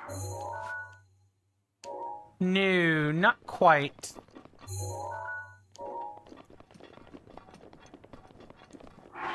Oh, I wonder if I'm, like, jumping the gun here. Yep, I sure am. That is not a memory we can recover. Not right now, anyway. So instead what I'm gonna do is we're gonna grab this particular Korok seed over here as compensation for time well wasted.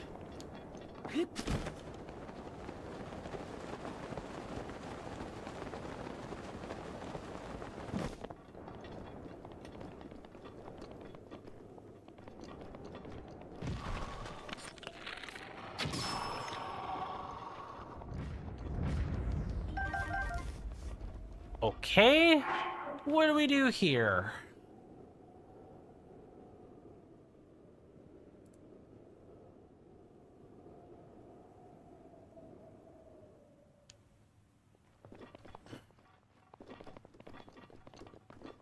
Oh, I hate this. 369 368. There's 1. 3 6 9 3 6 9 3. It's not right. 3 6 8. It's this one.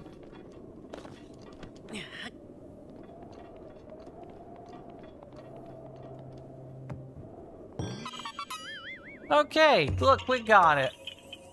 Neato burrito.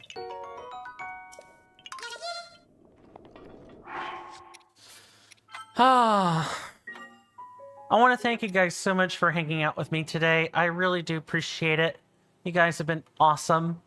I'll be able to continue this tomorrow at the normal time. I don't usually stream on Tuesdays, but like I said, this has been a long week of weird. So, before I go, I am going to make sure that the people on Twitch have some places that I can refer them to.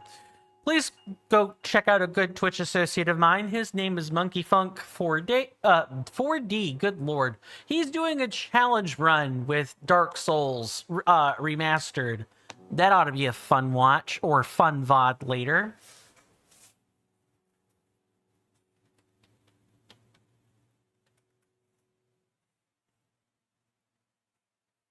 And if you guys want more Dark Souls Remastered, I also recommend this other Canadian streamer.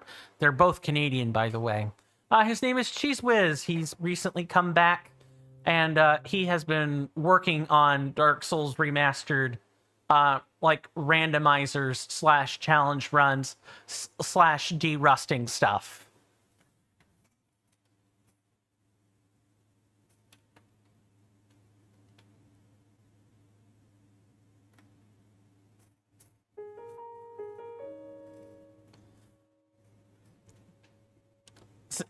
I know today hasn't been the best, and this week hasn't been the best.